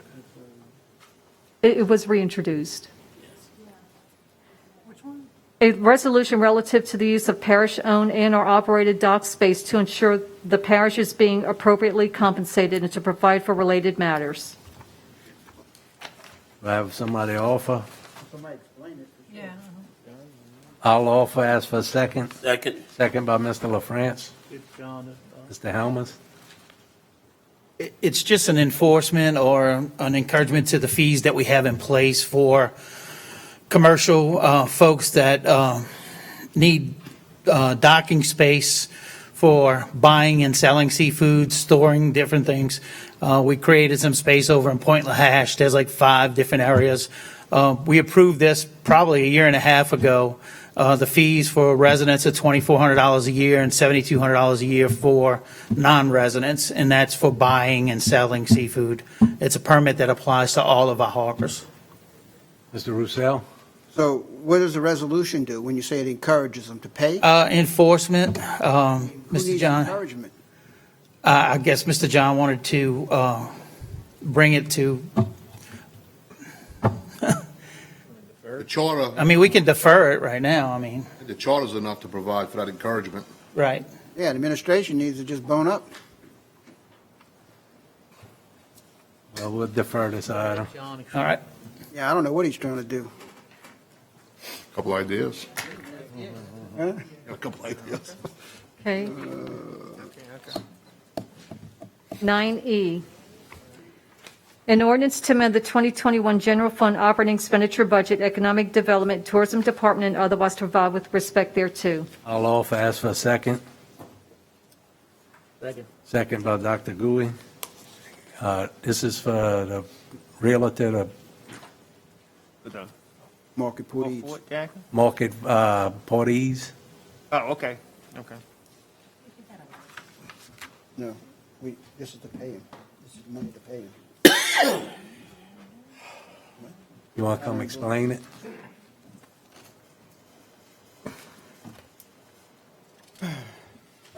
Yeah, that is for fees for the realtor. We did speak to Mr. Richard about working with Portage. We gave him some information, map outlines and information. So he's going to provide us basically a plan of how he's going to proceed forward with Portage, among other things he's working on for us. Any questions? Administration, audience? Mr. Black? So I don't understand what the 20,000 is for. Well, I mean, yeah, Rennie can answer it more, but we have to pay the realtor for his services. So if we do get him to provide services that's within the contract, he has to be compensated, and we need a funding source for that. This is the same realtor we hired on the other resolution? Yes, yes. Essentially, some council members expressed a desire to have Mr. Richard help us with this. This seed money would have to be appropriated regardless. If you remember right, the state statutes allow us to pay Mr. Richard a commission when we actually do sales, but the state statutes do not authorize commissions on leases. And this would be a lease. And so on leases, there needs to be some seed money appropriated for him to assist us on that. Otherwise, there's no basis from which he can start the process. On all the sales and all the recommendations he's making regarding sales, that's a different story. The ball is starting to roll on that. And as those recommendations come in, you all can decide what y'all want to do. You don't think 20,000 is a little steep? Yeah, I do not expect us to spend 20 grand solely on this, but my point is we're getting the ball rolling with him. So it's not just Portage. This could also be used for him to get the ball rolling on some of the other potential properties that we may lease or not lease. But one of the very first things out of the gate is this issue about Portage. Ms. Newberry? Is there a timeline on this 20,000? Like it's just for a year, or is it just for him doing general marketing for the parish? Yeah, it'll be in his budget for the remainder of the year. So whatever's not spent will roll over. And obviously, if we need to come back to you for additional money. So is he charging per hour? I mean, we have a, so now. Yes, if you remember right, he responded with a proposal, and it was a competitive process, and these are the rates that were established in his proposal. Yes, I was just going to comment. This is the agreement that we approved at the table here to hire the individual, and in that agreement, when he's working on leased properties, that Rennie has explained, we pay him by the hour. When he works on sales, then he'll get a commission. And that's what we approved at this table. Any other questions from audience?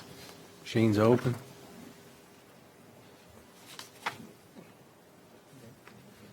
It passes 7-0. Can we move to the suspension of rules?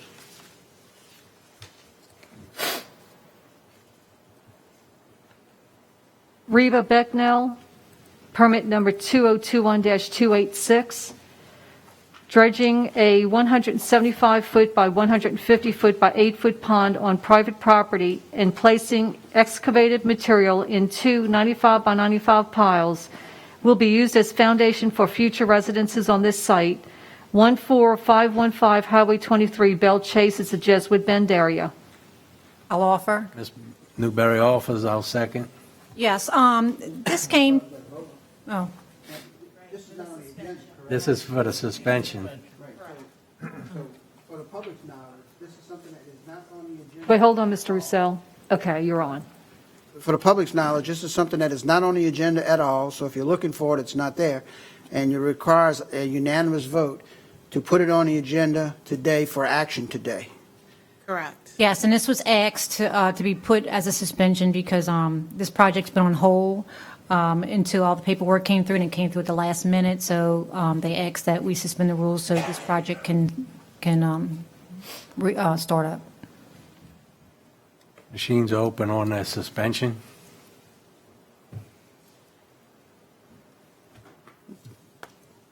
The suspension passes 7-0. Thank you. I don't.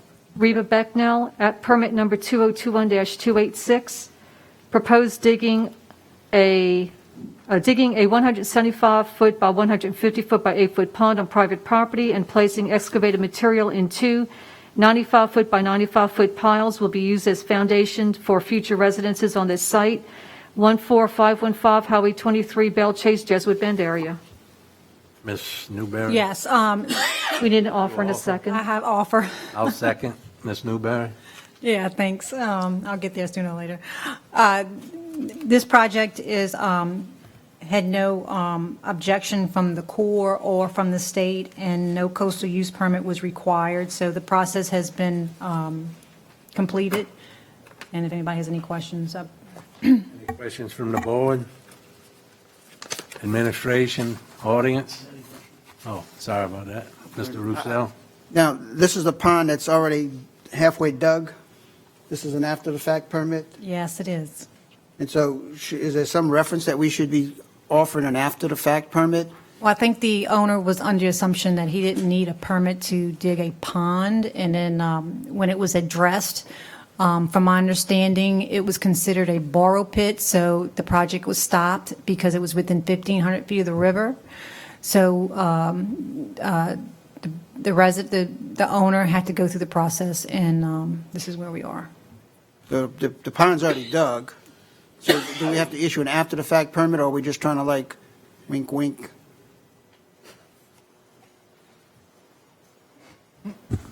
I haven't reviewed the ordinance, or I'm sorry, the resolution, so, I mean, I really don't feel comfortable commenting one way or the other. So the question is, there's a pond being built, and the mud is staying on the property to build a home. Well, from what Mr. Epley had told me, that it was being, when you dig a hole, it's considered a borrow pit, and he has to go through the process of getting a permit. So Well, I don't think that's quite accurate. so what is accurate? Borrow pits are, first of all, there's exemptions for anything less than 5 acres. So anything less than 5 acres isn't a quote-unquote borrow pit.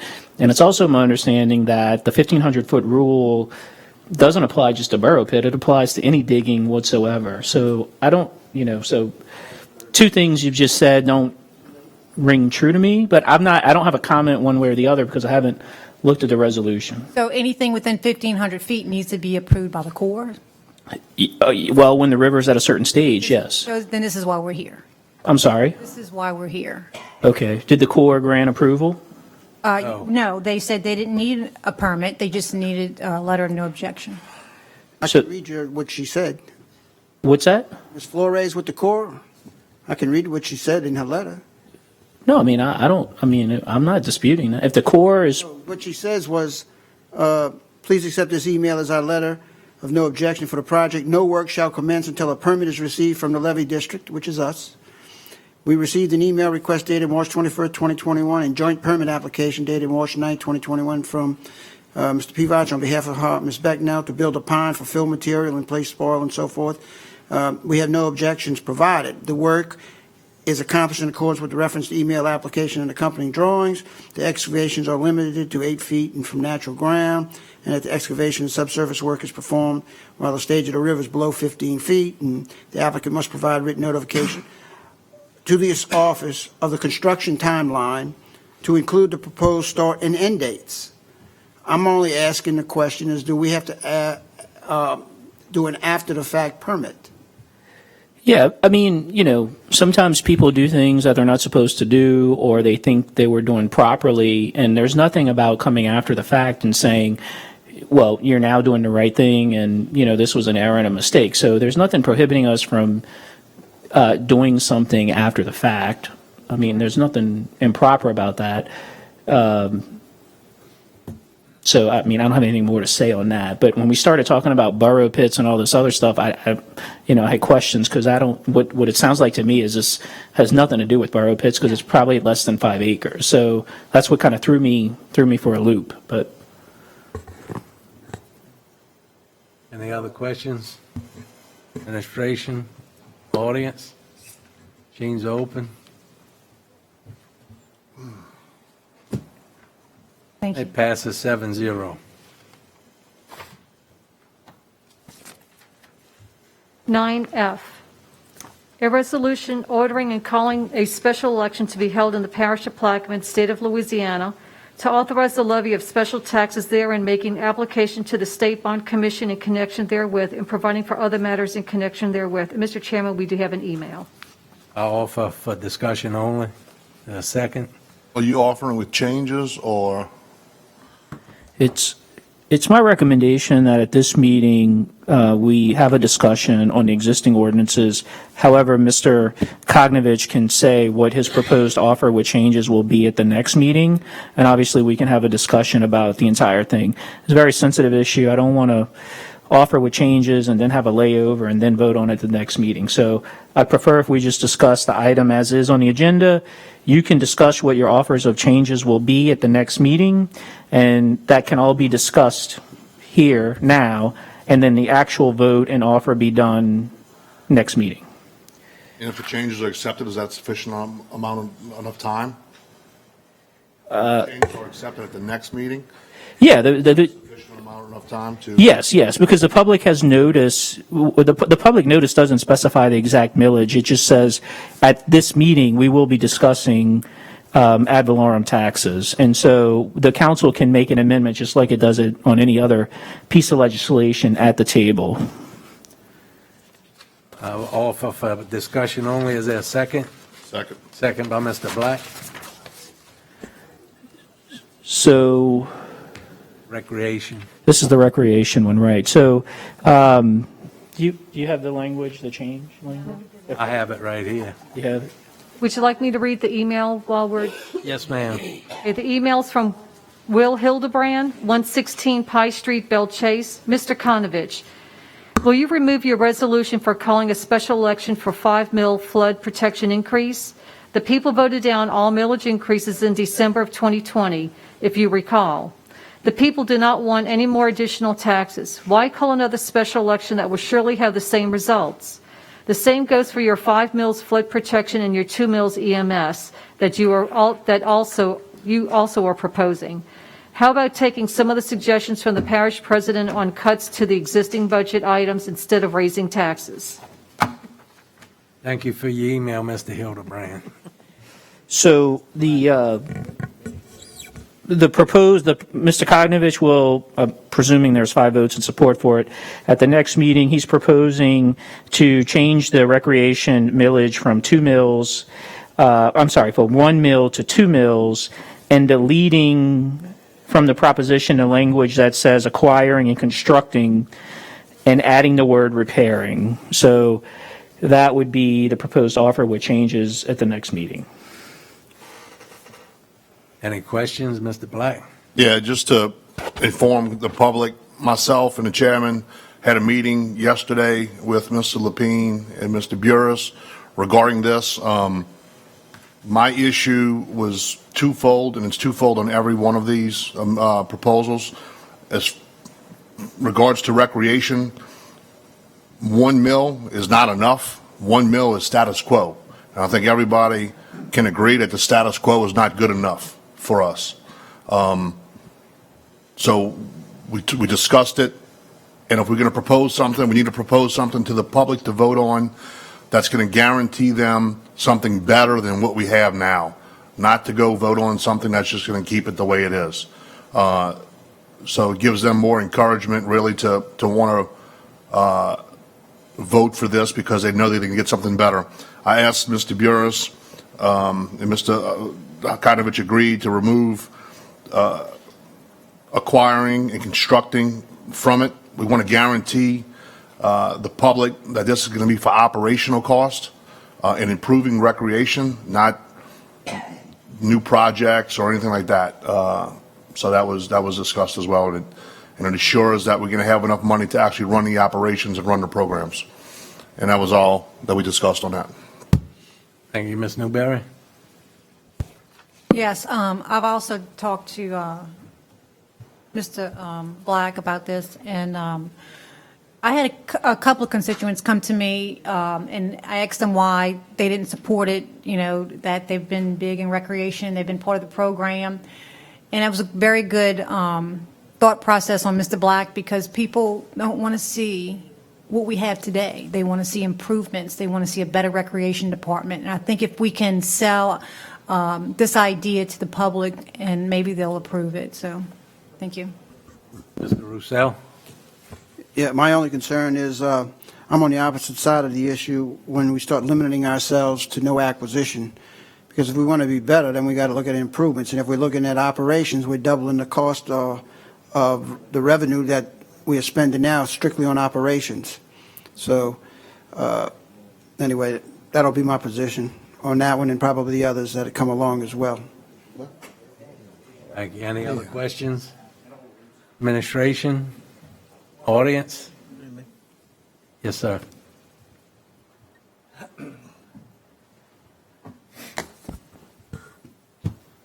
Good evening, everybody. My name is Nico Tesvich. I live at 724 Oak Tree Road, Bellchase, Louisiana. I wanted to make a comment today on recreation and the state of recreation as I see it in the parish, and the language about not acquiring more and adding more to our recreation department. Both of my children are part of the recreation department playing soccer right now. One of them is playing soccer on a baseball field that has been converted into a soccer field. There are no referees for my younger child's game. The coaches go out there and try and make it happen themselves. I am very concerned with the state of recreation in this parish. I would like to see the council, the government, the recreation department show us what we can get. Show us what 1 or 2 mills means. How much does that cost for an average household in Plaquemines Parish? What would their taxes go up? Let us know. Let's be upfront with this. Show us what that's going to generate, and show us what's going to be given to the people in our parish, because they want recreation. Almost 300 kids are out there playing soccer on makeshift fields and with makeshift equipment and with rules that don't fit. My older child's game, they didn't know what was the right soccer ball to use, and the game started late, so it put all the families back on other plans that they had going on. We need a little bit better organization with the recreation department, and I know that's kind of talking about the resolution that's in front of you and just kind of talking generally about what I see with the recreation department, but please don't cut. Please add to it. It's a very big benefit for our young people, but show us what we're going to get. Show us the dollar amount. Show us what it's going to cost. And I know not everybody's kid is doing recreation. I know the old lady down the street from me, she has no interest of if there's Bantam League football or not, but it is an important part of our community and our young people, and I would like to see it continue. In fact, not continue, but improve. And thank you for your time today. Thank you. Mr. Kotovich. Yes, sir, Mr. Black. Yeah, Mr. Tesvich, to answer a couple of your questions, that's exactly why I raised it to 2 mills, or asking the council to raise it to 2 mills, is to get something better than what we have now. Because 1 mill is only going to provide us with just under $1 million, and that's what it's budgeted for now. So asking the people to vote for something to keep it status quo is not acceptable in my eyes. As far as the removing of acquiring and constructing, the reason why I have that rationale in my mind is because I don't want that $2 million to be touched to go buy a piece of property for $500,000 or do a project for $1 million, and it depletes the operating budget, and then you can't provide those services. So I want it specific for providing the operations, cutting the grass, and having employees to be able to coach and do those types of things. Now, it leaves in there these words. It's for the purpose of improving, maintaining, and operating parks, playgrounds, recreation centers, and other recreational facilities, and providing recreational programs in the parish. So what that does, and you bring up soccer, which is a good point, and I've had this discussion with the parish president, as well as Mr. Henry and Mr. Epley, who's both over recreation, is that they needed to do a better campaign of going out to show exactly what the money's going to be going for. Now, as you know, we're building a quadplex on this property. We have our multi-purpose center, which has 4 basketball courts, volleyball courts. It's multi-use. We have the Cypress Park area. You're on the school board, so you know it's directly across from the primary. That will remain for, T-ball 7 and 8 up into 9 and 10. We have 3 fields that we erected here on the complex already for practice facilities, which can be used for 3 fields. that money can be used to improve those fields. We have them. It's existing. The same thing with the parks throughout the parish, Diamond Park, Oakville, Ironton, the Rex Fields, the East Bank, Davant. So we can improve all of those fields. I just wanted to eliminate going out and buying new things and doing new construction projects. But getting back to soccer, my vision and what I told the president is that I'm so impressed and I'm happy to see that we have 300 kids playing soccer. And I think that fields 2, 3, and 4, and maybe even field 5, once the quadplex comes online, that those fields be converted into soccer fields. The lighting's already there. You know, it's really no dirt on the infields, as you know. Remove some of the old broken down dugouts and fencing and convert those into soccer fields to accommodate not only soccer, but possibly flag football and football. So, and I hope that the administration does a good job this year of putting out presentations, giving us council members the ability to go to those meetings and talk to the public and show them what they can get for their money. I hope that answers your question. Mr. Gouy? And I'm going to echo what Bo said, and President Lapine and I have discussed it. And that is doing a better job in explaining the millages and the purpose of the millages and what we're going to get for our money, in addition to a comparison of a homeowner who's, $100,000, $200,000, $300,000, whatever their tax rate base is, to see exactly what their dollar amount would be approximate per year if the millage passes. So I think we're all on the same page there. Any other questions? Administration? Okay. Oh, I think it should be at least $3 million. Because Mr. Black, and I'm proud of it, Belcher have all those things. But if this tax going to be done all over the parish, I think we need to build some new facilities for some of those areas. Belcher's got basketball court now. Don't got none over the river, don't have none down the road. So, if you're going to, I always say, if you're going to do something, and you're going to do it for the public, include everybody. Because this $1 million or $2 million deal, that means you get to play basketball in the gym in Belcher, can't play in Port Sulphur, can't play on the East Bank. But I'm paying the taxes. How fair is that? When we do things, we got to start including everybody. And one other thing about this, I think the recreation tax should be separate from the other two taxes. Because every time you commingle these together, all three of them go down the drain. But I really do think the people want a recreational tax. The people willing to have a recreational tax. But when you commingle it with the other two, it's not going to happen, man. It's not going to happen. Mr. Lapine? Thank you, Mr. Chairman. Mr. Tasevich, thank you for gutting it out in this meeting. Thank you for being here and your passion about recreation. Look, you played recreation when you were young. I played recreation. A bunch of these people up here played recreation. And we didn't have Cypress Field. We played at River Oaks Field. It was a lot different when you grew up, Hobble. You played, and we used to travel to Fort Jackson, So I'm passionate about recreation. These guys are passionate about recreation. We have to get the general public passionate enough about recreation. So that's. Hey, my football field was next to the Empire Locks. Okay, well, we're going way back. Okay, and when Benny was, I don't know if they had football or baseball.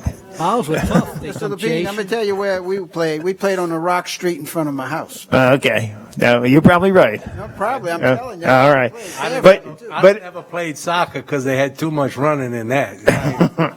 But in all seriousness, but thank you, because it is a priority of this administration for recreation, and we will do a better job of getting the information out. But I want to challenge all of you council members up there to join with us. Join together. We will work at this together. We will get the information out. We want to include you. We want to promote it. We want the people to know what they're going to get for their money. And we will. We'll have a better game plan. But I don't need a couple of council members saying, well, no, I'm not I don't want my people to pay that money. I need some help. I need your help. So this is the time that we work together, and we will include you. We will bring you in the meetings, and we will promote it. We'll go on a parish-wide tour in every district. So this is important. Recreation is probably on life support. Okay? I'm going to be honest with you guys. So if this doesn't pass, we are going to be in some serious trouble about recreation, and nobody wants this here. We're going to cut out recreation. Okay? But it is a tough time right now. This is important. There's other millages that are important too that we need to develop. But right now, we need to sell the public to make them understand if they want a program. And look, Mr. Black and I disagree. I said keep it at the 1. He said move it to 2. He has a vision. Okay? Look, if you're going to accomplish something, maybe you have to X for a little bit more. Look, I'm conservative. I was asking for 1. But you're right. All that would do, we would limp along. We wouldn't get any better. So, guys, I hope that we can come to a common denominator and that we can work together. And I will include you in every conversation. I will include you in every meeting. But I need your support also. Thank you. Thank you. Ms. Newberry? Thank you, Kirk, for expressing your concern and where you stand on this. And like I said, I do agree with the 2 mills. But I wanted to, Mr. Henry, you said something about why not X for 3, and we understand where you're coming from. And you got to remember too that 2 mil will give us extra money. There's a lot of grants out there for recreation in rural areas, so this will give us extra funds to match when we do apply for grant money for other areas that need development and recreation. I just want to let you know that that'll help. Yeah, So. Miss Judy, guess what? Why we ain't got the grants now? If they're out there, why we ain't getting them now? A lot of times, why we gotta wait till this pass to get those grants? If the grants was out there, we should be getting them now. We gotta stop this bull with the people, baby. We gotta stop it. Mr. Henry, we gotta be true to the people. We don't have the funding to even match the grants. So honestly, that's just where we are financially. But anyway, we're going to move forward. But you want this tax to pass, but it's only going to benefit a few people. If you're going to do something, let it benefit all the people who going to have to pay this tax. It will. Thank you, Mr. Henry. Okay, next item. G. No, just for discussion. G, a resolution ordering and calling a special election to be held in the parish of Plaquemines, state of Louisiana, to authorize the levy of special taxes therein, making application to the State Bond Commission in connection therewith, and providing for other matters in connection therewith. I'll offer for discussion only. Ask for a second. Second by Mr. Gouy. So the proposed offer with changes at the next meeting will delete the phrase acquiring, designing, planning, constructing, and improving, but it will continue to say, well, it will now include repairing and maintaining and operating. So we can repair what's there, maintain what's there, and operate what's there. And that applies to levees, flood protection, flood control, hurricane protection, tidal and storm protection, storm drainage reduction, and drainage works. The 5 mills will stay the same. Yeah. So if we're taking out design, where would that be funded? Where's that money going to come from? CPRA. No. Talking about new projects.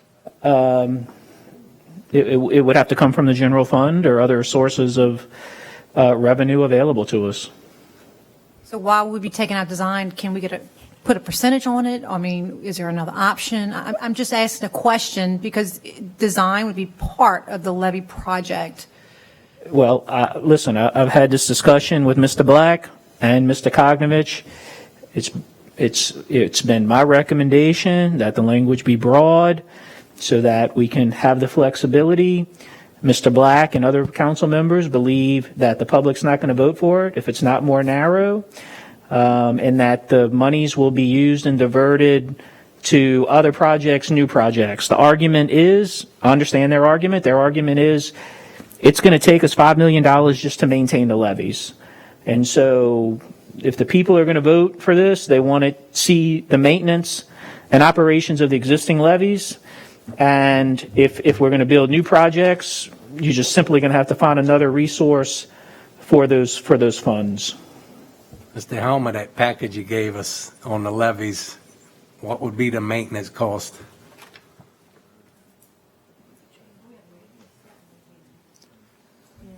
Including everything, it would be right at $6 million. And that's just levies? That's levies, pump stations, pay and SWEPA West. It included everything in there that would come from this department that we are responsible for. Does that include things such as cleaning Ollie Canal from lily pads? Right, yes. And cutting Woodland Highway drainage ditches? Yes, or because that covers your Highway 15, drainage operators. right, so and all of that's included. So it's still $1 million less than what we really need. Right. And that's why I took out Ms. Newberry designing, because we have a room, and I'm sure Mr. Russo can show you as well, of a lot of things that have been designed and we spent a lot of money for that we're never ever going to have the money to build. So I wanted to take that out, acquiring, designing, and constructing, because what this millage provides is for exactly what Mr. Helmer just said, just maintaining what we have. So I want to be able to promise people that the levees will be cut, the ditches will be cleaned and swept, the pump stations will be working, and drainage will work. I don't want to take a chance that a big portion of this money gets swept away on a project that, is going to cost, quite a bit of money just to match. I just want to maintain it. Right, just to maintain it on a normal basis. I've been doing some analysis.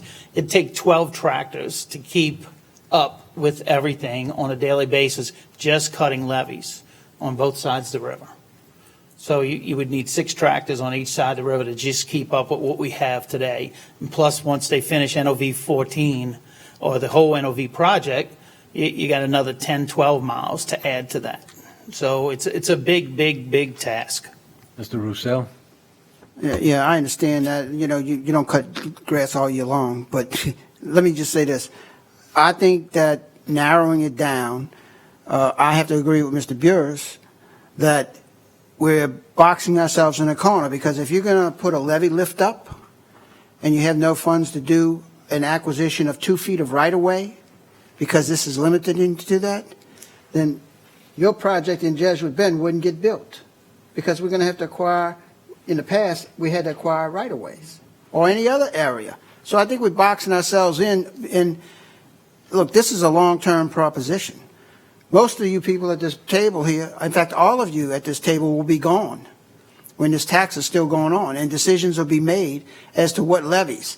And other people will be in your shoes deciding who's going to cut grass and who's not going to get cutting grass and how many tractors it takes. And, I'm sure that 12 tractor scenario is the ideal Cadillac program, where you put people on tractors all day long, 12 months out the year, roll them up and down. Well, that's why you've heard so much about reorganization, consolidation, and transferring of duties to do different things. Well, that's why. But anyway, I'm going to yield at that. I just think that the language, just as you voted against the language because you thought it was too broad last time, too narrow, or whatever the reasons were, I think that we need that language, as Mr. Burris recommended, to be as broad as possible.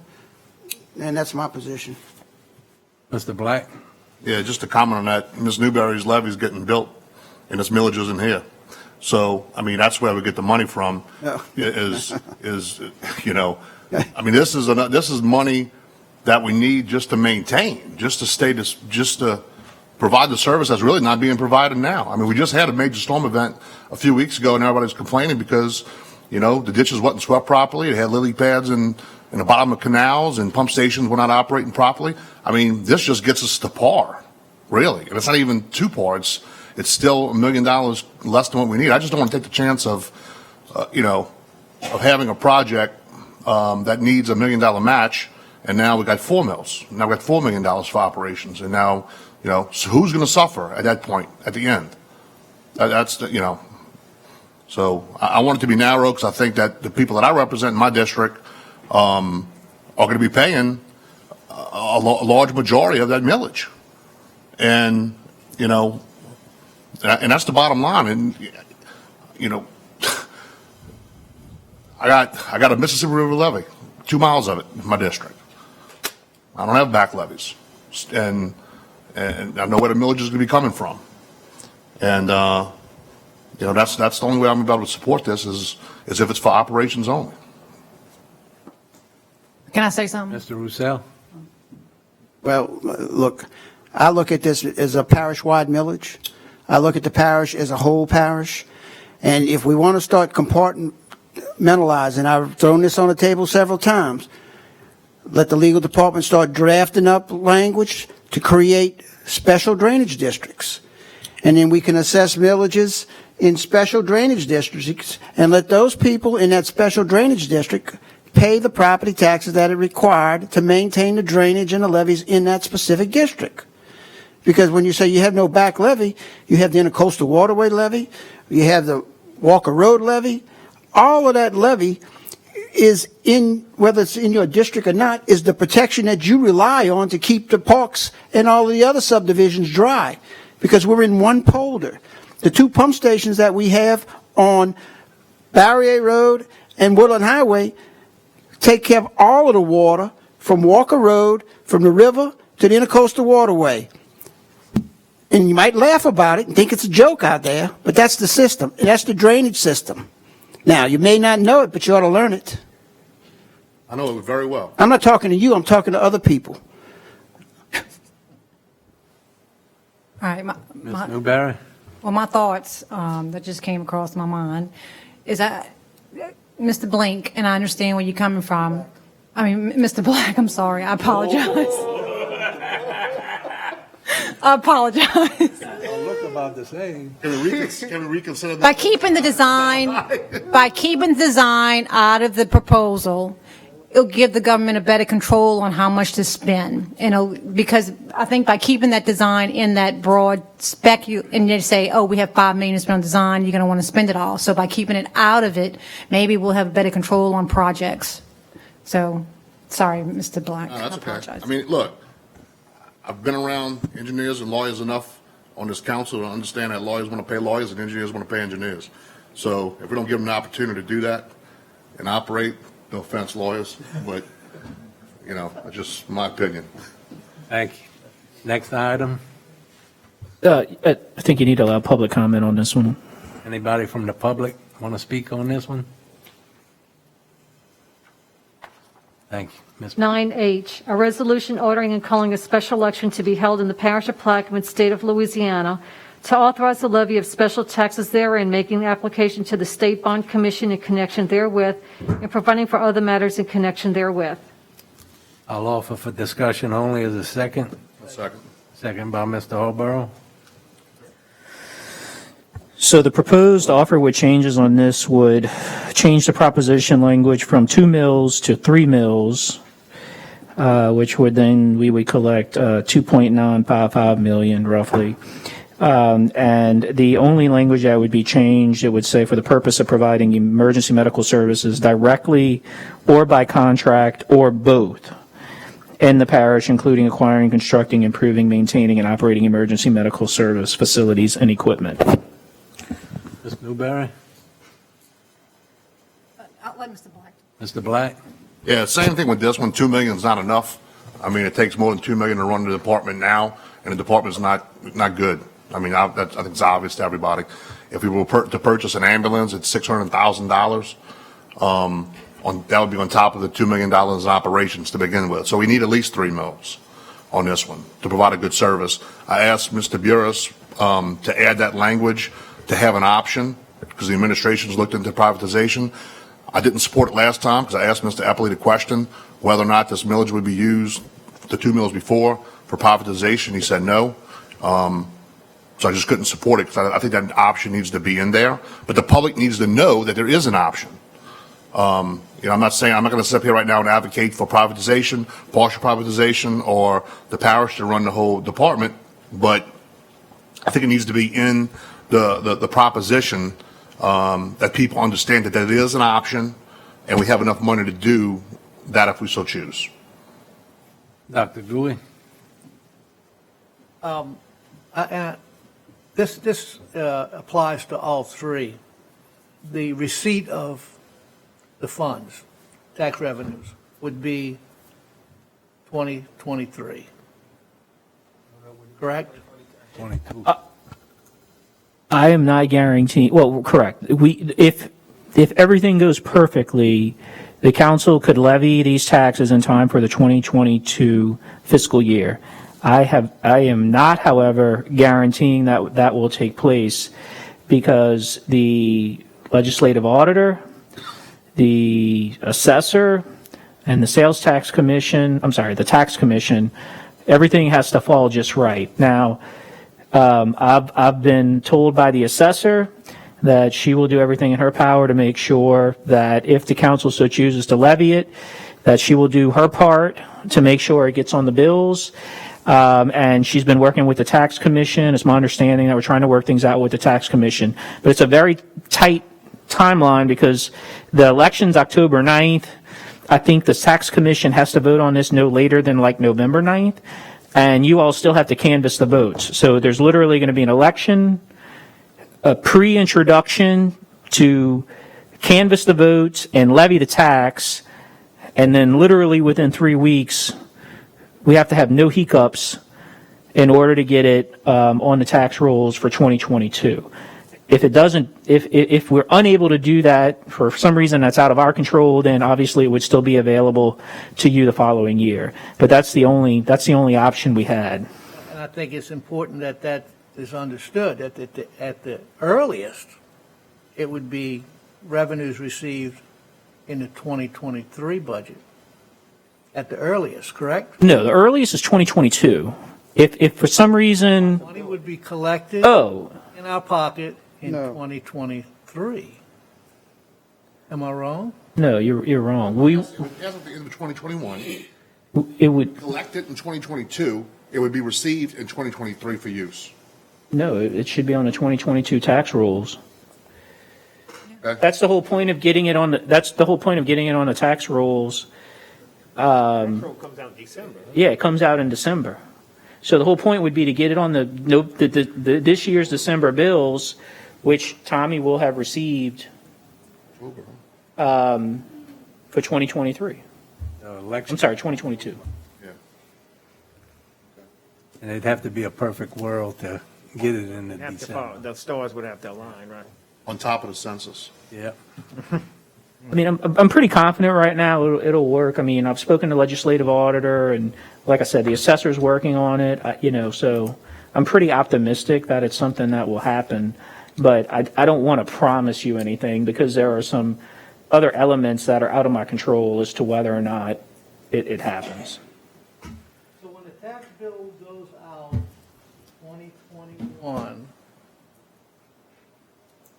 it would reflect these millage increases if they pass. Correct. When you get your tax bill in December, that's the whole point, right? That's what we're talking about. So if the tax commission approves it at its November 9th or whatever deadline, that would be enough time for you to see it when you get your bill in December, which means when you cut your check in December or January, those revenues are going into the government.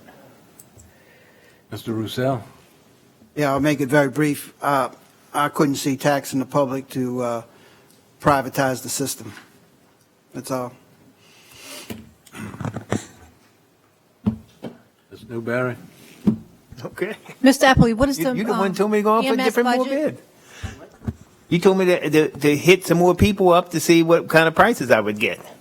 No, I'm talking about putting it on the property taxes to privatize the system. Privatize the EMS. Yeah. I mean, I'm not interested in raising people's taxes to give it to a contractor, put it that way. All right. Ms. Newberry? Yeah, I asked Mr. Appley what was the EMS's budget, because we did go from 2 mills to 3 mills on the EMS. The current budget is about 2.3 million. Okay. But that doesn't include, just so clear, that doesn't include funding for like new ambulances. That would be additional cost, right? It'll help Yeah, with- that's correct. It'll We- help with capital, was what you're saying. But we have no capital outlay money right So now. the 3 mills will help with capital.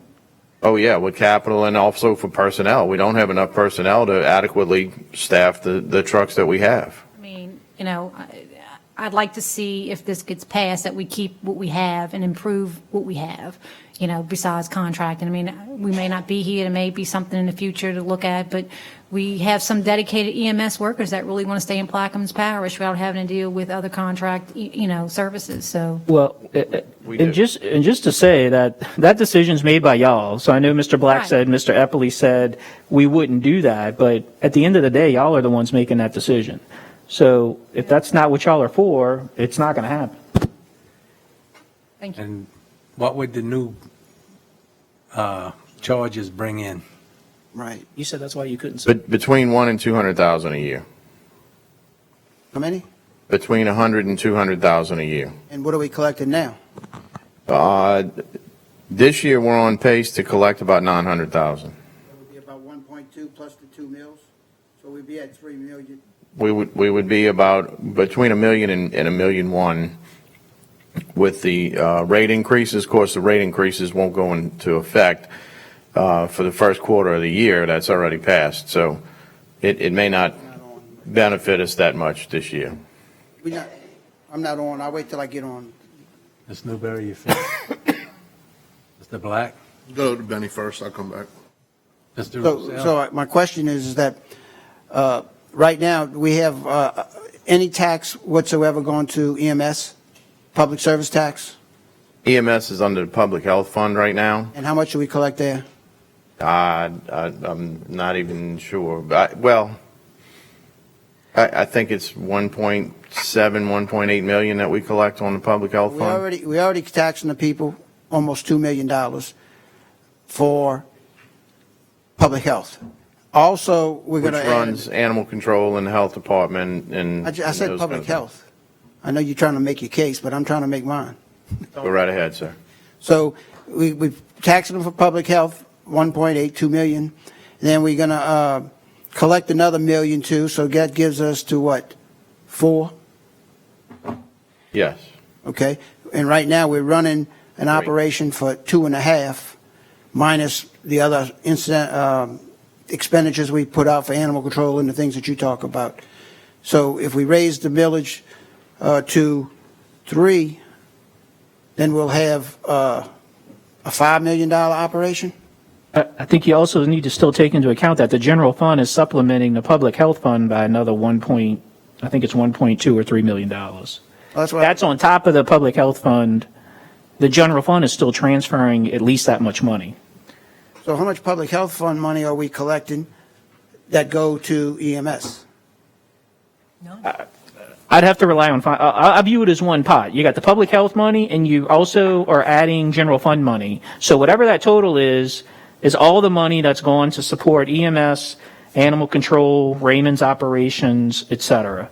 So it's kind of hard to break it down and say, well, how much is the public health money going to support EMS? Because you're also using 1 point something million of general fund money. Well, that's the idea of how much general fund is 1 point something. So this will take and double what we're taking out of the general fund. We'll have to get all those numbers for you, Mr. So we Russell. take I don't out- have exact numbers Yeah, I know. right now. So we freeing up a lot of general fund money. You would be freeing up, I believe, the 1.2 million in general fund money. We have plenty of money around here soon. Mr. Black? Yeah, I just want to get everybody prepared for the next council meeting when we actually vote on this. And, you know, I'm not sure if you guys are prepared for this question. You know, you don't have to answer it now, but I want you to prepare for it, is that what do we tell the public is going to happen to these services if these villages don't pass? You know, and I know 90% of that or more is on the council's shoulders. You know, where are we going to find the money for the $6 million that Mr. Helmers just talked about, the $2.5 to $3 million for EMS, and the $1 million just to keep the recreation department on the status quo? So that $10 million right there, where are we going to get it? So are we prepared to have that frank conversation with the general public to say those services may or may not be provided? I don't know. Well, if you heard my statement before, if you heard my statement before, recreation's on life support. Look, EMS is pretty close second. And I'm not ashamed to say is guys, we're doing what we can with the amount of resources we have. We right now are throwing good money at terrible stuff. Okay, but that's the infrastructure we have. Okay, so we're making do with what we have. We're going to have to explain to the public some things might be curtailed. And look, you guys give me the money. I agree. No, that's what I said. Okay, but I mean, let's make it's a misconception out there that the parish president can do a lot of things. You guys give me the money. I make the budget. So I'm doing what I can with the money I have. And I'm trying to stretch it as far as I can. So there is going to be a frank conversation. You are absolutely right. And look, guys, if something doesn't happen, it's all about revenue and cash flow. You can budget as much as you want, guys. You can say that I got a $200 million budget, but if you don't have that revenue and cash flow that comes in, that's what hammers us. Y'all just voted on an $8 million loan just to prepare us. Okay? So it's an uncomfortable conversation. It is. And everyone wants to point fingers. Hey, it's the council. Hey, it's the administration. It's all of us. Okay? So I'm doing the job that you give me the money. And I'm trying to be as a best steward of the money as I can be. But you're right. There's going to be a frank conversation. I appreciate that. And what I would ask is, instead of the Gazette publishing things that are divisive, that maybe you can publish where we're at for the last, since 2014, and how much money we have decreased in revenues, and why we're in the situation we're in financially. Because that never seems to make the front page because it's not divisive. But that's something we all share, all 9 of us all share. It includes the parish president. We share that burden of not having the money we've had for the last 50 years. We hadn't had it for the last 7. So let's educate the public. And I think that burden falls on the media to at least listen to our requests to let people know the crisis we're in. I just want to supplement to what the parish president said. One of the things we had control over or have control over is revenues as it relates to collections on EMS. The prior administration was only collecting about $350,000 in collections through EMS. And since we've been on board, that revenue, you've heard Mr. Eppley project $900,000. So our action in being aggressive and seeking out that revenues actually gave us $550,000. So that's something we have control over that I think we've done a pretty good job on. And, I think that gets lost because in the in the budget meetings, we just say, oh, we got $900,000 in revenue. Well, what the public don't understand is 2 years ago, that revenue was only $350,000. So we've looked at those angles and have tried to do what we could do on that side as well. 2014, like Mr. Black said, we had 30 million in all revenue. Last year we had 7. So, Dr. Gouy. Just a reality check for me. When Todd and Mr. Henry and I, when several council members, we were discussing the recreation fees that we're charging. And we came up with some proposals to increase the fees so that the people using recreation would help reduce their deficit. And after all of our ciphering and figuring and counting, the total we were able to generate with raising the fees was $40,000, which was that was a lot of time we spent to come to the realization that that's a small number, and people say a lot of small numbers add up to a big number, but that's all we came up with. So those are the challenges that we come up with, whether it's ferries, whether it's recreation, whether it's EMS or whatever, is that the influx of revenues has to be significant in order to make it really worth your while. I yield. Any other questions from the audience? Next item. K, an ordinance to amend the 2021 manpower structure and operating expenditure budget, general fund, engineering and public works department, and otherwise to provide with respect thereto. Mr. Roussel? I'll offer next for a second. Mr. Roussel offers as second. Second by Ms. Newberry. Mr. Roussel? Yes, what this is kind of like a companion ordinance to the ordinance that was passed earlier for the Jesuit Bend levy. We sat down and worked this out with Ms. Newberry and the administration to where instead of spending the enormous amount of money on the engineering firm to do resident inspection, we want to hire an in-house public works inspector, just as the administration did for the sewer project on Highway 23, which will save us hundreds of thousands of dollars, actually.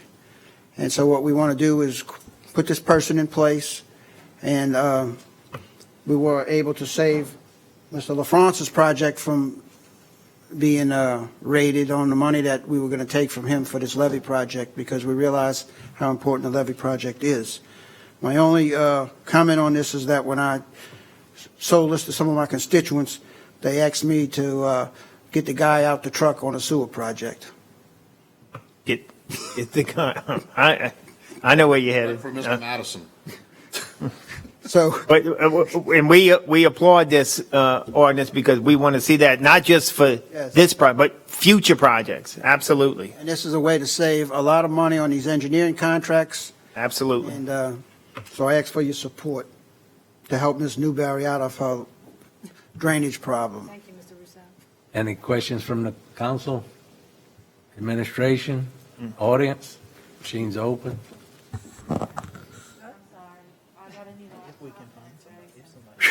I thought it went down to 2 big time.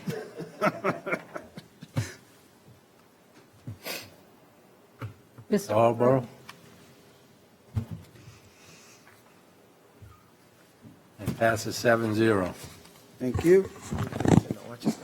L, an ordinance to enact Section 2-80 of the Plaquemines Parish Code of Ordinances to provide for the solicitation and engagement of a contractor or consultant to seek grant revenue for Plaquemines Parish government and otherwise to provide with respect thereto. Anyone offer? I'll offer for Mr. Bartholomew. Is there a second? Second. Second by Mr. LaFrance. Not sure what he wanted, a grant writer maybe, or would y'all like to defer it? Yeah, I don't know exactly. Just to point out on Mr. Roussel's ordinance, that's $9 an hour for an inspector. Mr. Black? Or was that addition? Mr. Black, this is the numbers that was given us probably for... I'm not blaming you, Benny. I'm just pointing out that... No, but this is the heart of the information we problem. got from whoever hired the last inspector. Now, whether it's $9 an hour or not, I don't know, but it might only be... Go ahead, Mr. Lapine. That may be the minimal salary that we can hire at, so, Yeah. for that class. Well, If that's the numbers you got, that's the numbers we have. Right, I didn't make these numbers up. I got them from finance, and It could be the numbers. it might be the reason why the guy's sitting in the truck. Right. But at the same time, that's what they gave me. I hear you.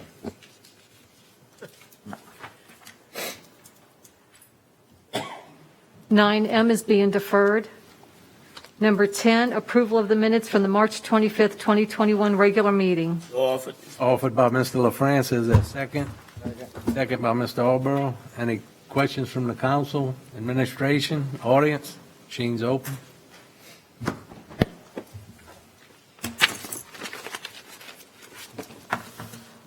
And it passes 7-0. Like to defer 11B. G, C will be deferred. Mr. D will be deferred. Mr. LaFrance, you want? E deferred.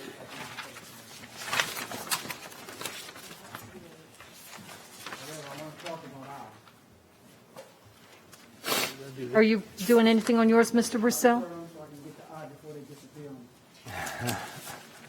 H?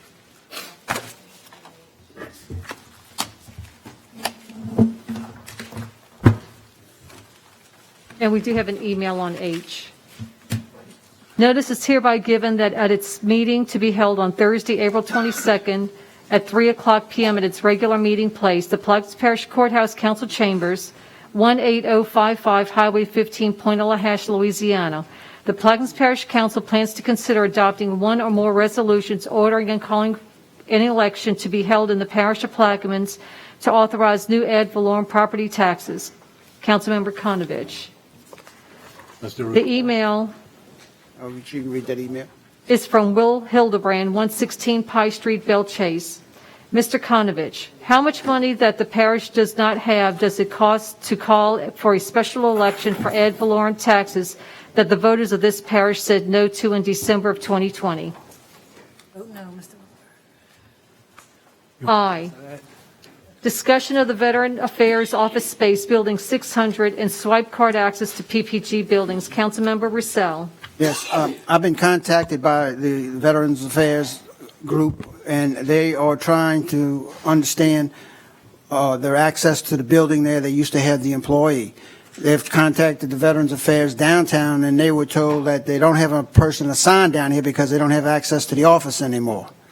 So how do we work that out so we can get a Veteran Affairs officer down here in the building to provide services to the veterans?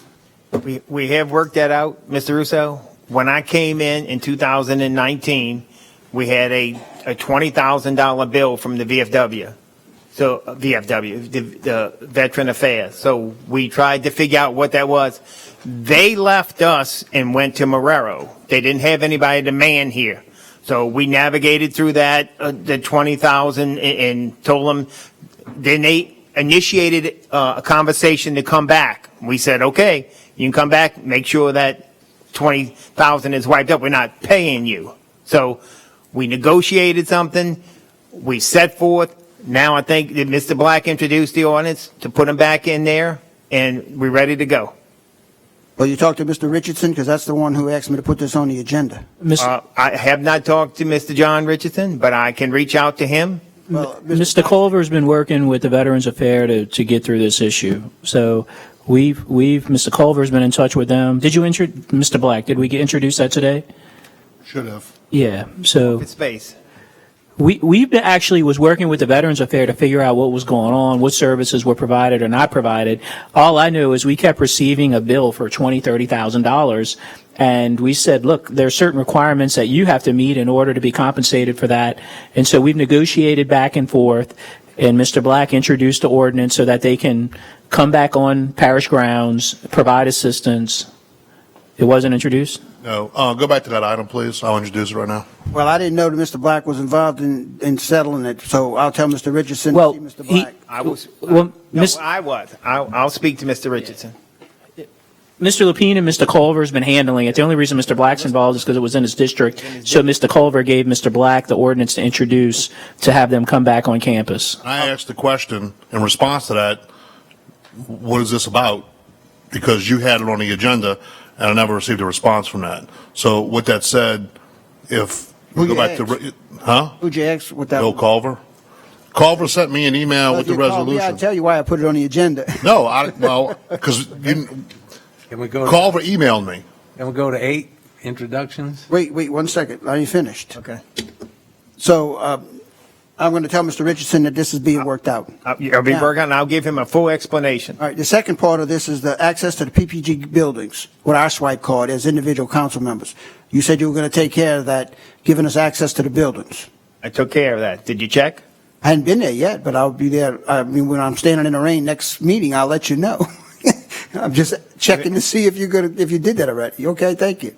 You have access to the side gate that allows you to get to the employee elevator. Oh, so you didn't take care of the drive gate? I didn't take care of the driveway because some people could still drive in that way. We still had this argument before. There are 2 parking spots for PPG and council underneath. I gave one to the council chairman and one to the council secretaries. And we had the discussion, and I explained to you that we walk through that gate, we park out in the parking lot and walk through that gate because it's a shorter run in the rain. However, you said you were going to take care of it. I didn't think you were going to block us from access. I took care of you walk through the side gate.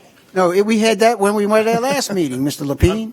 But I understand if you want to be that way. I didn't know if you got to walk, another 20 steps. Mr. Lapine, I'm not sure. I mean, this is kind of frivolous, but. Yeah, it's frivolous for you, not for me. I know, because I guess you blocking us out of the drive gate. When we park in the parking lot, we want to walk in. Never mind, Mr. Lapine. If you want to take your keys and go home, I understand it. Forget it. Can we go back to 8 introductions? Resolution authorizes the parish president to negotiate office space at 333 F. Howard Hebert Boulevard, Belcher's Government Complex, Building 600, for the Veterans Affairs. You have something? No, just made it up. Jay? It's on record. Defer, Jay. We could defer, Jay. Motion to adjourn. Motion to adjourn, is there a second? Second by Dr. Gui. Machines are open. I can't hear, so. Close enough. Close enough. Come from that side. Ms. Newberry? I was sneezing, I'm sorry. Don't lock us in here, Mr. Lapine. And it passes 7-0. Let the record show we adjourning at 7:54.